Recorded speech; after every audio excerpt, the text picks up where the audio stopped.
বিসমিল্লাহির রহমানির রহিম। পরম করুণাময় ও অসীম দয়ালু আল্লাহর নামে শুরু। ومن أحسن قولا ممن دعا إلى الله وعمل صالحا وقال إنني من المسلمين।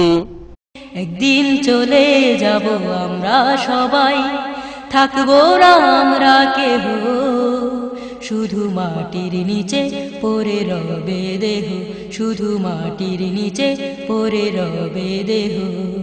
একদিন চলে যাব আমরা সবাই, থাকবো না আমরা কেহ, শুধু মাটির নিচে পড়ে রবে দেহ, শুধু মাটির নিচে পড়ে রবে দেহ। أعوذ بالله من الشيطان الرجيم. لا تجعل مع الله إلها آخر فتقعد مذموما مخذولا.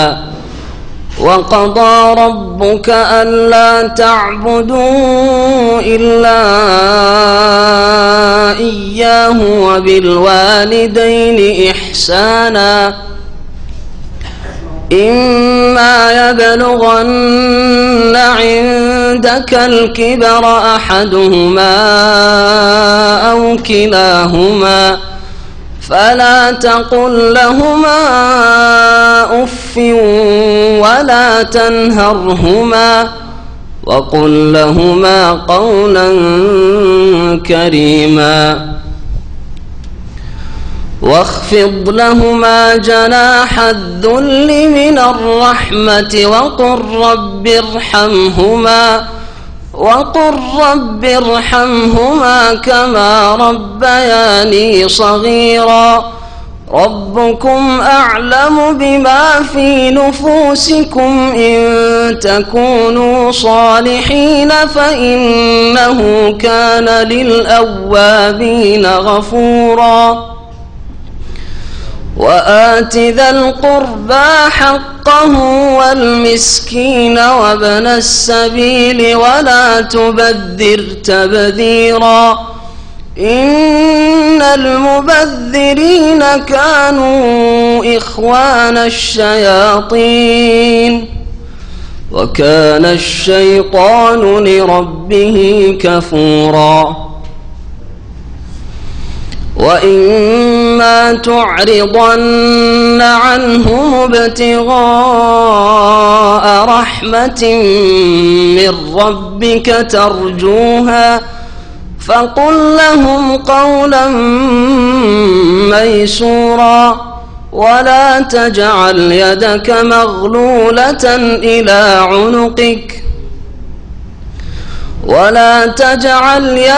مغلولة إلى عنقك ولا تبسطها كل البسط فتقعد ملوما محسورا.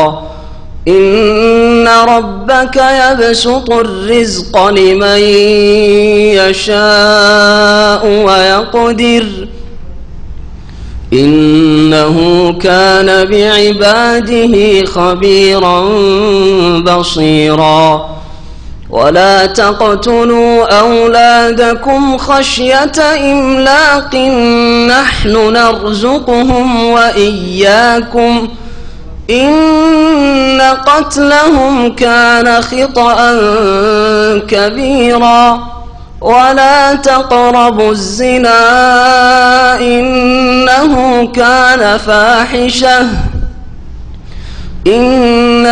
كان فاحشة وساء سبيلا. ولا تقتلوا النفس التي حرم الله إلا بالحق. ومن قتل مظلوما فقد جعلنا لوليه سلطانا فلا يسرف في القتل إنه كان منصورا. ولا تقربوا مال اليتيم إلا بالتي هي أحسن حتى يبلغ أشده وأوفوا بالعهد إن العهد كان مسؤولا وأوفوا الكيل إذا كلتم وزنوا بالقسطاس المستقيم ذلك خير وأحسن تأويلا ولا تقف ما ليس لك به علم إن السمع والبصر والفؤاد كل أولئك كان عنه مسؤولا ولا تمش في الأرض مرحا إنك لن تخرق الأرض ولن تبلغ الجبال طولا كل ذلك كان سيئه عند ربك مكروها ذلك مما أوحى إليك ربك من الحكمة ولا تجعل مع الله إلها آخر فتقعد ملوما ولا تجعل مع الله إلها آخر فتلقى في جهنم ملوما مدحورا. السلام عليكم ورحمة الله وبركاته. بسم الله الرحمن الرحيم. الحمد لله رب العالمين والصلاة والسلام على سيد المرسلين نبينا محمد وعلى آله وصحبه أجمعين. أما بعد فأعوذ بالله من الشيطان الرجيم.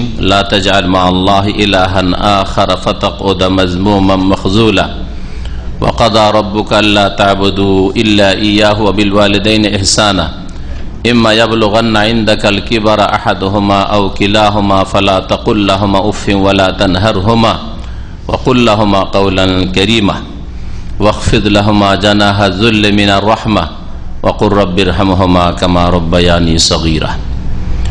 সম্মানিত শ্রোতামণ্ডলী, আল্লাহ পাক রব্বুল আলমিনের যাবতীয় প্রশংসা যে আল্লাহ পাক রব্বুল আলমিন আমাদেরকে সুস্থ রেখেছেন, সহি সালামতে রেখেছেন। আল্লাহ পাক রব্বুল আলমিন আমাদের দিন দুনিয়ার অসংখ্য নিয়ামত দান করেছেন। সে আল্লাহ পাকের অশেষ শুকরিয়া হামদোসানা যে আল্লাহ পাক অনেক ভাইদেরকে বাইতুল্লাহর হজের তৌফিক দিয়েছেন, আর যারা হজে যেতে পারেননি মুমিন মুসলিম ভাইরা তাদেরকে আল্লাহ পাক আরাফার সিয়ামের তৌফিক দান করেছেন। তাই আল্লাহ পাকের শুকরিয়া জ্ঞাপন করি। উযহিয়া কুরবানির তৌফিক দান করেছেন, আরো জিলহজ মাসের 10 দিনে বহু নেক আমলে তৌফিক দান করেছেন। আল্লাহ আবার সহি সালামত আমাদেরকে ইসলামিক সেন্টার প্রোগ্রামে ফিরিয়ে নিয়ে এসেছেন। এই জন্য আল্লাহ পাকের অশেষ শুকরিয়া এবং প্রশংসা জ্ঞাপন করি। আলহামদুলিল্লাহ রাব্বিল আলামিন। সালাত এবং সালাম নাযিল হোক নবী মুহাম্মদ রাসূলুল্লাহ সাল্লাল্লাহু আলাইহি সাল্লামের উপর, যাকে আল্লাহ পাক রাহমাতুল লিল আলামিন করেছেন, যিনি আমাদের দিন দুনিয়ার সার্বিক কল্যাণের পথ বাতলে দিয়েছেন। আমাদের ধারাবাহিক তাফসীর আবার শুরু হবে এই হজ মৌসুমের পরে সূরাতুল ইসরা, যার অপর নাম সূরা বনী ইসরাইল। এই সূরার আয়াত নম্বর 22 থেকে, এই আয়াত নম্বর 22 থেকে 29 পর্যন্ত, 22 থেকে নিয়ে 29 না 39, তাই না, 39 পর্যন্ত। যালিকা মিম্মা আওহা ইলাইকা রাব্বুকা মিনাল হিকমা ওয়ালা তাজআল মা আল্লাহি ইলাহান আখার ফাতুলকা ফি জাহান্নামা মালুমান মাদহুরা। তাহলে আয়াত নম্বর 22 থেকে 39 এই আয়াতগুলিকে বিশেষভাবে মনে রাখবেন। আজকে আমি যদিও সময় অল্প, কিন্তু এই আয়াতগুলির তাফসীর শেষ করব। যে আয়াতগুলিতে আল্লাহ পাক 18টি গুরুত্বপূর্ণ বিষয় উল্লেখ করেছেন। যারা কিতাবুত তাওহীদ পড়েছেন ব্যাখ্যা সহ, আর যদি না পড়ে থাকেন তো কিতাবুত তাওহীদ পড়ে নেবেন, অথবা আমার ধারাবাহিক কিতাবুত তাওহীদের আলোচনা ইন্টারনেটে আছে, সিডিতেও আছে। শুরু থেকে শেষ পর্যন্ত যতগুলি অধ্যায় রয়েছে তাতে শুনে নিতে পারবেন। এতে প্রথম অধ্যায়ে যে 5টি আয়াত লেখক উল্লেখ করেছেন তার একটি আয়াত সংক্ষেপে তিনি ওয়াকাযা রাব্বুকা আল্লা তা'বুদু শুরু করেছেন। আর তাতে তিনি যে বিষয়টি বলতে চাইছেন যে এই আয়াত এবং এর পরের আয়াতগুলিতে আল্লাহ পাক 18টি গুরুত্বপূর্ণ বিষয় উল্লেখ করেছেন, যা মানব জাতির কল্যাণের উদ্দেশ্যে দুনিয়া এবং আখিরাতের, ইহকাল পরকালের। শুরু করেছেন তৌহিদ দিয়ে, আল্লাহ পাকের একত্ব দিয়ে, আর তার বিপরীত বিষয় শিরক দিয়ে। তাওহীদ প্রতিষ্ঠা করা আর জীবনের প্রতিটি ক্ষেত্রে সমস্ত রকমের শিরক থেকে, বড় শিরক, ছোট শিরক, প্রকাশ্য শিরক, গোপনীয় শিরক, সমস্ত রকমের শিরক থেকে মুক্ত হওয়া, না হলে কোনো পরিত্রাণ নেই আল্লাহ পাকের আযাব থেকে, জাহান্নাম থেকে। এই জন্য আজকের তাফসীর অত্যন্ত গুরুত্বপূর্ণ, প্রতিদিন গুরুত্বপূর্ণ, কারণ আল্লাহ পাকের কালাম। কিন্তু আজকের বিষয়টি আমাদের ইসলামের জন্য, সংশোধনের জন্য 18টি মাসাইল বা 18টি বিষয় সম্পর্কে জানতে পারবেন, যা আল্লাহ পাক কোরআনে কারীমে উল্লেখ করেছেন এই সূরার এই আয়াতগুলিতে। মহান আল্লাহ ইরশাদ করেছেন, লা তাজআল মা আল্লাহি ইলাহান আখারা ফাতাকুদা মাজমুমান মাখজুলা। হে মানুষ, তুমি স্থির করো না। লা তাজআল সম্বোধন রাসূলুল্লাহ সাল্লাল্লাহু আলাইহি সাল্লামকে করা হয়েছে, যার উপর এই আল কোরআন নাযিল হয়েছে।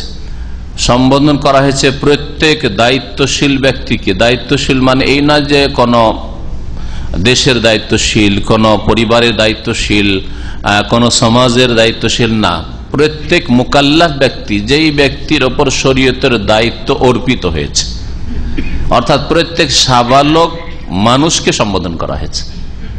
নাবালক যেহেতু অবুঝ, তার উপর শরীয়তের দায়িত্ব আসেনি, সে নাবালক নয়। যেমনই সাবালক হবে তেমনি এই বিষয়গুলি সম্বোধন। লা তাজআল মা আল্লাহ ইলাহান আখার। হে মানুষ, যাকে শরীয়ত পালনের, আল্লাহ পাকের নাযিলকৃত বিধানের বাস্তবায়নের দায়িত্ব দেওয়া হয়েছে, তুমি স্থির করো না মা আল্লাহ, আল্লাহর সাথে, ইলাহান আখার, অন্য কোন উপাস্য, আল্লাহ ছাড়া অন্য কোন মাবুদ উপাস্য সাব্যস্ত করিও না। কঠোরভাবে নিষেধ। আল্লাহ পাকের ইবাদতের সবগুলি অথবা কিছু, সামান্যতম কিছু অংশ আল্লাহ ছাড়া অন্য কাউকে, অন্য উপাস্যকে দিয়ে দিও না। সমস্ত ইবাদত আল্লাহর জন্য করলেন। আর একটু দোয়া ফরিয়াদ, আল্লাহকে ডাকি, আর বড় পীরকেও ডাকি, হে ইয়া গাউসুল আজম মাদাদ, আল্লাহকেও ডাকি, আর চিশতিকেও ডাকি, গরিবের নামাজ, ইয়া গরিব নামাজ, দস্তগীর। শিরক করে ফেললেন, বড় শিরক করলেন। লা তাজআল মা আল্লাহ ইলাহান আখার, আল্লাহর সাথে অন্য কোন ইলাহ স্থির করো না। এইরকমই সমস্ত ইবাদত আল্লাহর জন্য করছেন, কিন্তু ওরসের খাসি, মোরগটা আর গরুটা জবাই করছেন ওই পীরের নৈকট্য লাভের জন্য। পীর সন্তুষ্ট হয়ে যাবে যে তার দরগাহে একটা বকরি ছাগল জবাই করলাম, সুতরাং মনের কামনা বাসনা পূরণ করে দেবে। 10টা টাকা মাজারে দিলাম, কারণ বাবা খুশি হয়ে যাবে, মনের আশা পূরণ হয়ে যাবে। মুশরিক হয়ে পড়লেন, বড় শিরক করলেন। আল্লাহ পাক কঠোরভাবে নিষেধ করেছেন। এই শিরকগুলি এই জন্য চিহ্নিত করেছি যে এগুলো মুসলিমদের করা শিরক। হিন্দুরা করে না এই শিরকগুলি, ইহুদি খ্রিস্টানরা এই শিরক করে না। হ্যাঁ, হিন্দুরা যেসব শিরক করে, হরে রাম হরে কৃষ্ণ, মূর্তি পূজা, প্রতিমা পূজা, গাছ পূজা, ছাগল পূজা, গরু পূজা, গঙ্গা পূজা, পদ্মা পূজা, এসব করে, যমুনা পূজা, এগুলো করে তারা। লিঙ্গ পূজা, ওগুলো করে তারা। মুসলিম কোনদের লিঙ্গ পূজা করবে না, কিন্তু মুসলিম ওই লিঙ্গ পূজার মতো অন্য পূজা করবে। ছেলে মেয়ে হয় না, মহিলারা গিয়ে মাজারে গিয়ে, মাজারের দেয়ালে হোক অথবা মাজারে হোক গিয়ে জড়িয়ে ধরছে যে বাবা গো আমাকে সন্তান দা। এই পূজা মুসলিম সমাজের মুশরিকরা করে থাকে। আল্লাহ পাক বলছেন, যদি এরকম করো, আল্লাহ ছাড়া অন্যকে ইলাহ উপাস্য সাব্যস্ত করো, আল্লাহর ইবাদত কিছু দিয়ে দাও তাদেরকে, ফাতাকুদা, তাহলে বসে থাকবে, মাজমুমান, নিন্দিত হয়ে, মাখজুলা, আর নিসহায় হয়ে, কোন সহায়ক থাকবে না, নিন্দিত। আল্লাহ পাক রব্বুল আলামিনের কাছে তুমি নিন্দিত। আল্লাহ পাক তোমার সুনাম করবেন না, তোমাকে মুমিন মুসলিম বলেন না, মুশরিক বলেন, নিন্দিত। সবচেয়ে বড় নিন্দার নাম হচ্ছে মুশরিক, বহুত্ববাদী। আর মাখজুলা, অসহায় অবস্থায় আল্লাহ ছেড়ে দেবেন। আমার কাছে চাওনি, ছেলে মেয়ের আশা করেছিলে, রোগের আরোগ্যের আশা করেছিলে, মনের কামনা বাসনা পূরণ করবে তোমার বাবা, হ্যাঁ, তোমার পীর, তোমার মুর্শেদ জিলানি চিশতি আর শাহজালাল আটরশি, যাও কিয়ামতের দিন আল্লাহ বলে তাদের কাছ থেকে জান্নাত নাও, তাদের কাছে সাহায্য নাও, যাও, তাদের কত ক্ষমতা আছে, তারা তোমাদেরকে জান্নাতে নিয়ে যাক। মখজুল, মখজুল বলা হয় যাকে অসহায় ছেড়ে দেওয়া হয়। আপনার ভাইয়ের আপনাকে কেউ মারছে, ধরছে, আর অসহায় ছেড়ে দিল, না তোকে মারলো, আমাদের কি, একে বলা হয় মখজুল। এই জন্য একটি দোয়া, প্রসিদ্ধ দোয়া, যা আরব দেশে করা হয়, আল্লাহ মানসুর মান নাসারাদ্দিন, আল্লাহ যারা দিনের সাহায্য করে তাদের সাহায্য করো, ওয়াখজুল মান খাজালাদ্দিন, শুনেছেন দোয়া? আর যারা দিনকে অসহায় ছেড়ে দেয়, দিন ইসলামকে, মুসলিমদেরকে অসহায় ছেড়ে দিল, দিন ইসলামের খেদমত করলো না, সাহায্য করলো না, আল্লাহ তাকে অসহায় করে দেন, ওয়াখজুল মান খাজালাদ্দিন। আল্লাহ পাক রব্বুল আলামিন তাহলে কি দিয়ে শুরু করেছেন? তৌহিদ দিয়ে। হ্যাঁ, আর তৌহিদের নেগেটিভ বিপরীত হচ্ছে কি? শিরক। শিরক করিও না, তার মানে তৌহিদ কায়েম করো, যে মানে প্রতিটি স্তরে, প্রতিটি ক্ষেত্রে আল্লাহর একত্ব। আপনি যে কোনো কাজ করবেন আল্লাহর সন্তুষ্টির জন্য, আল্লাহর ভয়ে করবেন, সমাজের ভয়ে না, পরিবারের ভয়ে না, বাপের চাপে না, চক্ষু লজ্জায় নাই, ধরে নিলে সমাজে কি বলবে যে ধরা পড়ে যায়, তো সেই জন্য প্রেম করি না, সেই জন্য ব্যভিচার করি, সেই জন্য মদ খাই না, সে ইখলাসবিহীন আমল। এগুলো আল্লাহ ছাড়া অন্যকে এলাহ সাব্যস্ত করা, কুপ্রবৃত্তির অনুসরণ করা, তাদের পূজা করা, কারণ দুনিয়ার গরজে আপনি পাপ থেকে বাঁচছেন বা দুনিয়ার গরজে কিছু ভালো কাজ করছেন, এগুলিও তারই শামিল। সুতরাং লাঞ্ছিত হয়ে থাকবে, নিন্দিত থাকবে, আর অসহায় আল্লাহ কিয়ামতের দিন ছেড়ে দেবেন। আমার জন্য তো গুনাহ থেকে বাঁচনি, আমার জন্য তো নামাজ পড়নি, ওই শ্বশুরের শাশুড়ির ভয়ের লজ্জায় নামাজ পড়েছিলে, বাপের চাপে নামাজ পড়েছিলে, সমাজের চাপে নামাজ পড়েছিলে, হাইয়ার ভয়ে নামাজ পড়েছিলে, কফিল ভালো ছিল তাই নামাজ পড়েছিলে, অসহায় আল্লাহ পাক ছেড়ে দেবেন। তারপর আল্লাহ পাক রব্বুল আলামিন তার হকের পরে যে সবচেয়ে বড় হক, আল্লাহ পাকের প্রাপ্য অধিকারের পরে কার প্রাপ্য, কার অধিকার? মাতা পিতার। আল্লাহ পাক মাতা পিতার হকের কথা উল্লেখ করছেন, আর এতে আবার তার হকের কথা, তার হক উল্লেখ করে তারপরেই যে মাতা পিতার হক এ কথা উল্লেখ করছেন। ওয়াকাযা রাব্বুকা আল্লা তা'বুদু ইল্লা ইয়্যাহু ওয়া বিল ওয়ালিদাইনি ইহসানা। আল্লাহ পাক বলছেন যে হে নবী মুহাম্মদ সাল্লাল্লাহু আলাইহি ওয়াসাল্লাম, তাকেও সম্বোধন করা হয়েছে প্রথম সম্বোধন।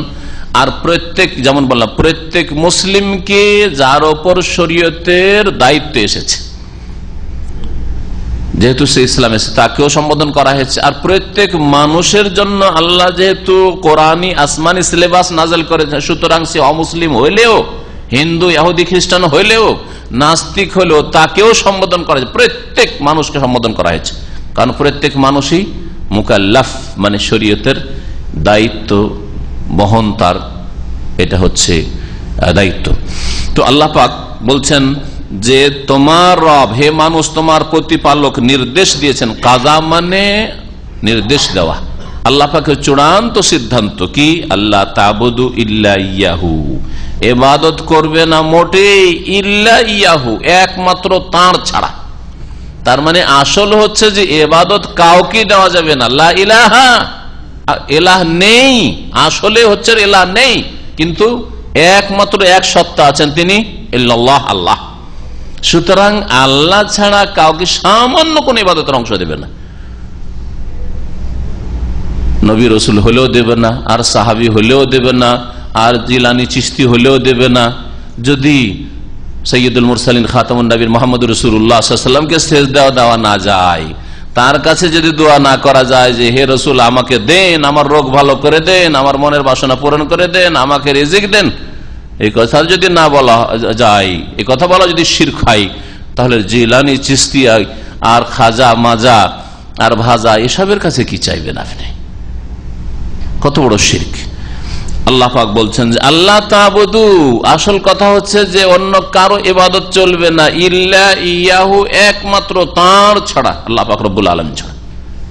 এখানেও ইতিবাচক নেতিবাচক বলা হয়েছে, পজিটিভ নেগেটিভ। আল্লাহ তা'বুদু, লা আগে মানে নেগেটিভ, যেমন কালেমা তাইয়্যিবাত রয়েছে লা ইলাহা, নেগেটিভ, ইল্লাল্লাহ হচ্ছে পজিটিভ, ওই রকম ইল্লা ইয়াহু এটা হচ্ছে পজিটিভ, একমাত্র তার ইবাদত করবে। এর নাম হচ্ছে তৌহিদ। আর তৌহিদ এই নয় যে মুসলিম, নামাজ তো 5 ওয়াক্তই পড়ছি, রোজা তো কোনোদিন জীবনে ছাড়িনি সাবালক হওয়ার পর থেকে, যাকাতে কোনোদিন ঘাটতি করেনি, হজ প্রতি বছর করছি। বহু হাজিকে দেখে এলাম পয়সাওয়ালা বাংলাদেশের হাজিদেরকে, যারা প্রতি বছর শিল্পপতি পুঁজিপতি প্রতি বছর হজ করছে, কিন্তু তার সাথে যদি আল্লাহ পাকের ইবাদতের কিছু অংশ যদি ওই পীরে কিবলার জন্য হয়, আটরসি মাইজভান্ডারির জন্য হয়, শাহজালালের জন্য হয়, চিশতির জন্য হয়, আর যদি জিলানির জন্য হয়, তাহলে ইবাদত হলো না, এর নাম হচ্ছে শিরক, শিরকি জীবন। ইবাদতের জীবন না, এর নাম হচ্ছে শিরকের জীবন। ওয়াবিল ওয়ালিদাইন ইহসানা, আল্লাহর হকের পরে আল্লাহ পাক বলছেন যে মাতা পিতার সাথে সৎ ব্যবহার করবে। আল্লাহর চূড়ান্ত ফয়সালা, নির্দেশ যে ওয়াবিল ওয়ালিদাইন ইহসানা ওয়া আহসিনু বিল ওয়ালিদাইন ইহসানা, এই আসলে এখানে উজ্জ্ব রয়েছে, মাতা পিতার সাথে সৎ ব্যবহার করবে, আল্লাহ পাক নির্দেশ। সৎ ব্যবহার কেমন করে হইতে পারে খুব সহজে বোঝার জন্য আপনার কমন সেন্স যদি কাজ না করে, অনেকের কমন সেন্সের অভাব, তাহলে এতটুকু জেনে নেন যে আপনার সাথে কেমন আচরণ করলে আপনি ভালো মনে করেন। আপনি যদি ছেলে মেয়েদের বাবা হন, যখন পরবর্তীতে হবেন, এখন হয়তো হয়নি, ছেলে মেয়েদের বাবা, আপনার ছেলে মেয়েরা আপনার সাথে কেমন আচরণ করুক, কেমন ব্যবহারটা তাদের কাছ থেকে আপনার কামনা, ওই রকম ওর চাইতে ভালো করার চেষ্টা করবেন। এর নাম হচ্ছে ইহসান করা।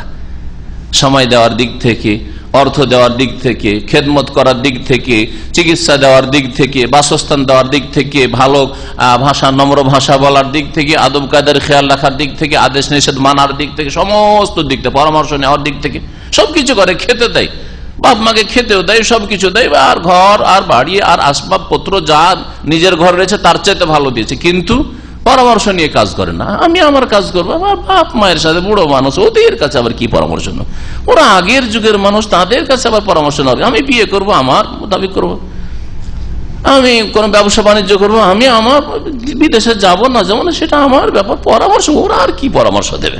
বিশেষ করে বাপ মা যদি অশিক্ষিত হয়, এই ক্ষেত্রে অনেক সময় এরকম করে থাকে ছেলে মেয়েরা, অথচ বাপ মা অশিক্ষিত হইলেও তাদের কাছে কি রয়েছে, অভিজ্ঞতা রয়েছে, দীর্ঘ যুগের 60 বছর 70 বছরের দীর্ঘ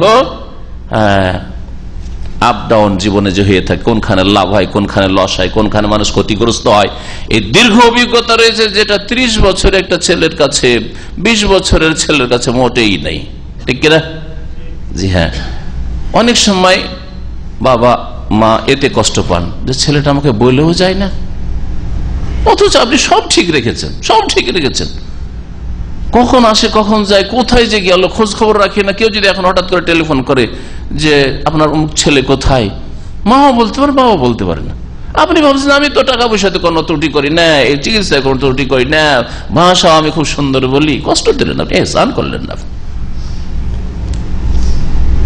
এই কথাগুলিকে যদি বোঝাইতে যায় তো এতে আমার 1-1.5 ঘন্টা পার হয়ে যাবে, সুতরাং এতে ক্ষান্ত করছি। এটি হচ্ছে আল্লাহ পাকের দ্বিতীয় নির্দেশ। 18টি মাসাইলের মধ্যে 2 নম্বর মাসাইল, প্রত্যেকটাকে গণাবো না, আপনারা নিজেরা গুনে নেবেন। ইম্মা ইয়াবলুগান্না ইনদাকাল কিবারা আহাদুহুমা আও কিলাহুমা ফালা তাকুল লাহুমা উফ ওয়ালা তানহারহুমা।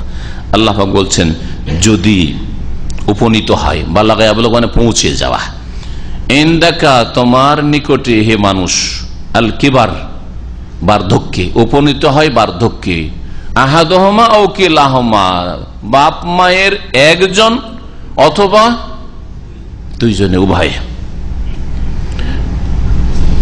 একজন বৃদ্ধ হয়েছে আর তারপরে তোমার খেদমতের আল্লাহ সুযোগ দিয়েছে, আর একজন তুমি নাবালক ছিলে তখনই হয়তো মারা গেছে, এরকম হইতে পারে, এরকম হইতে পারে। অথবা দেখা গেছে যে বাপ মায়ের বয়সে অনেক পার্থক্য রয়েছে, সুতরাং বাপ বার্ধক্যে পৌঁছে গেছে আর তুমি সেবার করার সময় পেয়ে গেছো, এখনো মা সুস্থ আছে, চলাফেরা করছে, এইরকম হয়েছে। বুড়ো হয়ে গেলে, বার্ধক্যে পৌঁছে গেলে তখন একেবারে অসহায় হয়ে যায়, চলাফেরা নিজে করতে পারে না, নিজের খাবারটা নিয়ে উঠাতে পারে না, হয়তো পেশাব পায়খানা নিজের কাজায় হাজাত করতে পারে না, অনেক বেশি তার অসহায়তা। এইরকম যদি অবস্থা, তারপরে সেই সময় যুবক ছেলে মনে করে যে এর কাছে আর পাবো কি, এর তো রস চুষে চুষে ওই আটির মতো হয়ে গেছে, তাই না?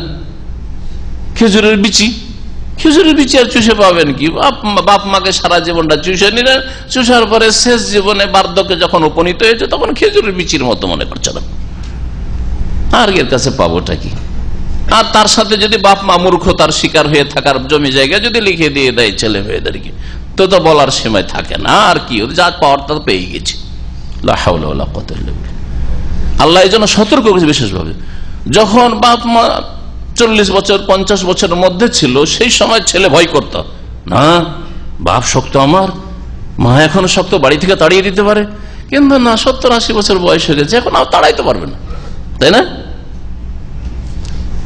এই জন্য বিশেষ করে বার্ধক্যে যদি উপনীত হয় বাপ মা দুজনেই অথবা তাদের একজন, আর তোমার কাছে পৌঁছে যায়, তোমার সেবার সুযোগ হয়েছে, ফালা তাকুল্লাহুমা উফ, এই সময় তুমি ভাষা খারাপ করিও না, এমন কি শব্দও বলিও না।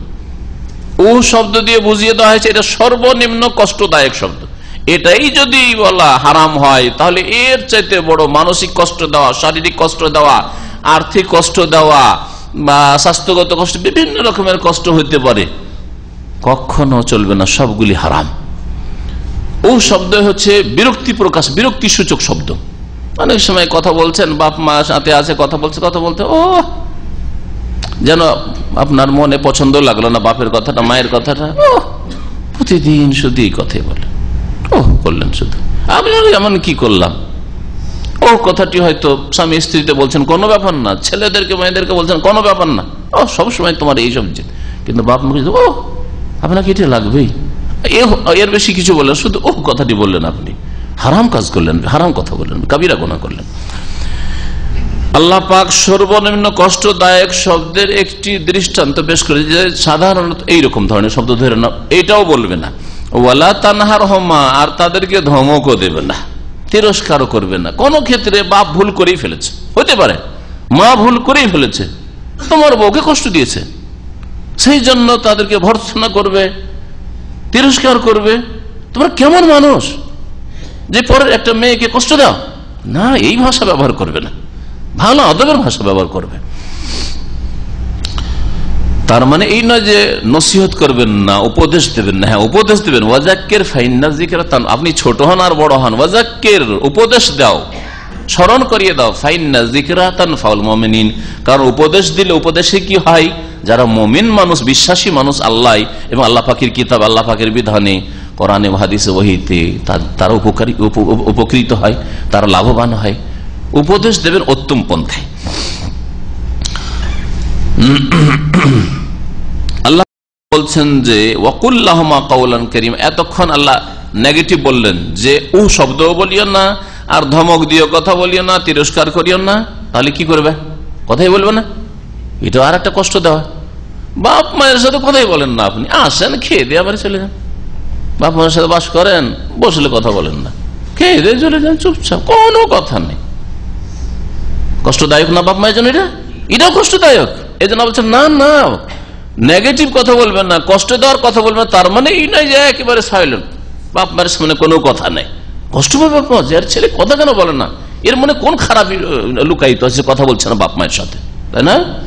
এই জন্য বলছে ওয়াকুল্লাহুমা, তাদের উভয়কে বলো, কাওলান কারীমা, সম্মান সূচক কথা, সম্মানজনক কথা দিয়ে সম্বোধন করবে, যাতে শ্রদ্ধা সম্মান বজায় থাকে। কথা বলবে, কেমন আছেন, ভালো আছেন ইত্যাদি, ভালো ভাষায় কথা বলবেন। খোঁজখবর নিচ্ছেন না, কথাই বলছেন না, না কথা বললে হয়তো কষ্ট দিতে হবে, যেন কথাই বলবো না, চলবে আর এক কষ্ট দেওয়া সেটা। ওয়াখফিজ লাহুমা জানাহা যুল্লি মিনার রাহমাহ, আল্লাহ পাক বলছেন যে ঝুঁকিয়ে দাও। খাফাজা ইয়াখফিজু মানে ঝুঁকিয়ে দাও, ঝুঁকিয়ে দাও, নিচু করে দাও, ঝুঁকিয়ে দাও। লাহুমাত উভয়ের জন্য, বাপ মায়ের জন্য, জানাহা যুল্লি মিনার রাহমা, দয়া ভরা বিনয়ের ডানা।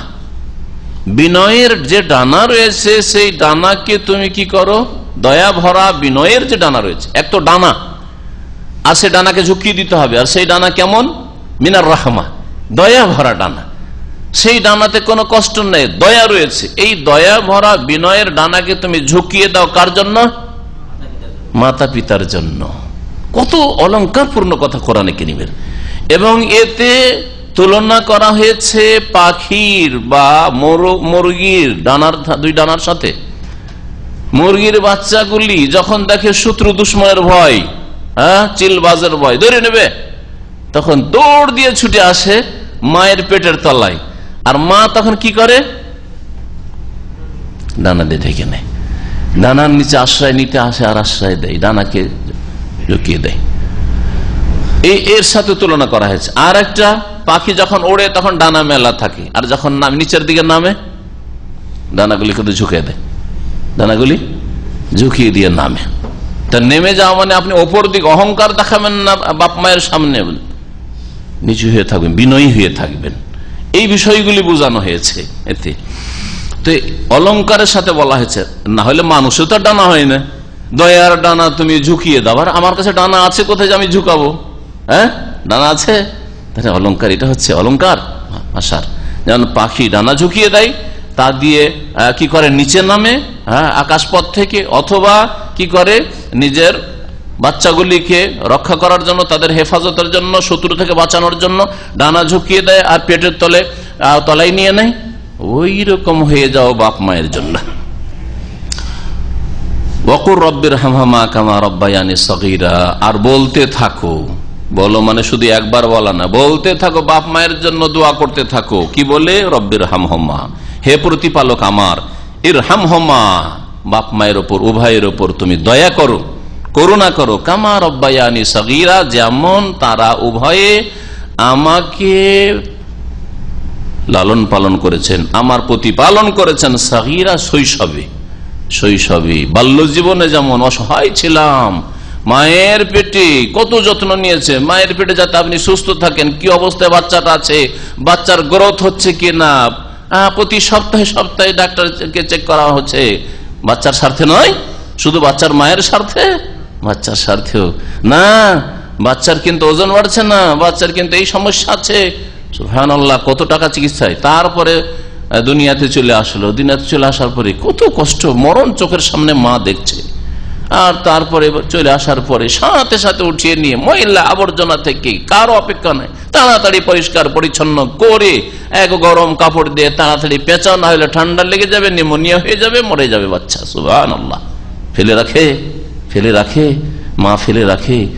আর এত কষ্ট মুহূর্তের মধ্যে বলে, যেমনই বাচ্চা পৃথিবীতে এসছে মায়ের মুখে এতক্ষণ চিৎকার করে কান্না করছিল আর আল্লাহ আল্লাহ করছিল, মায়ের চেহারাতে এমন হে হাসি ফুটে, বাচ্চা দেখার সমস্ত দুঃখ কষ্ট জীবনের ভুলে যায় 10 মাসের। আর প্রসব বেদনার যে ব্যথা তাও ভুলে যায়, সব ভুলে যায়। আর সেই বাচ্চাকে জড়িয়ে ধরে স্তনে লাগায়, কত কষ্ট করেছে। আর এই বাপের ক্ষেত্রে যদি চিন্তা করেন যে যাতে করে আমার স্ত্রীকে সুস্থ রাখা যায়, পেটে বাচ্চা আছে তাকে সুস্থ রাখা যায়, তারপরে এ ছেলে হয়েছে বা মেয়ে হয়েছে বা হবে, তাদের লালন পালন করতে হবে, তাদের খাবার দিতে হবে, তাদের পোশাক দিতে হবে, তাদের চিকিৎসা দিতে হবে, তাদের লেখাপড়া দিতে হবে, তাদেরকে বড় করতে হবে, তাদেরকে নেক করতে হবে। তার জন্য কত যে চিন্তার, কত যে পরিকল্পনার, কত যে মেহনত, কত যে পরিশ্রম। 3 বছর, 4 বছর, 5 বছর, 10 বছর পর্যন্ত যাচ্ছে না।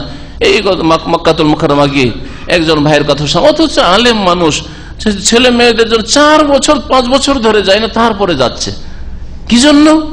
যে সেখানে তাদের প্রয়োজন পুরা করতে পারছে না, তাদের প্রয়োজন, আর্থিক প্রয়োজন না পুরা করতে পারার কারণে সে যেতে পারছে না। এই নয় যে সব করে বিদেশে 4 বছর ধরে 3 বছর ধরে পড়ে আছে, কখনো না। এইসব বহু বিষয় রয়েছে যেগুলির ক্ষেত্রে চিন্তা করা উচিত। দেখেন, বাপ মা এমন যে নিজের জানের ঝুঁকিটা তাদের কাছে হালকা, কিন্তু ছেলে মেয়ের জানের ঝুঁকি যদি কোথাও দেখে, রাতের একটা অন্ধকার হয়ে গেলে পালপিটেশন শুরু হয়ে যায়, বাপের মায়ের দুজনের, ছেলে কোথায় গেল, আসে না কেন, লেট কেন হয়ে গেল, শত্রুর কবলে পড়লো না ছিনতাইকারীর কবলে পড়লো না কেউ মেরে দিল, কোথায় যে কি হচ্ছে না হচ্ছে। এই জন্যই বাপ মাকে বলে যাওয়া উচিত যে আম্মা যাচ্ছি, আব্বা অমুক জায়গায় যাচ্ছি, আর এতটার মধ্যে চলে আসবো।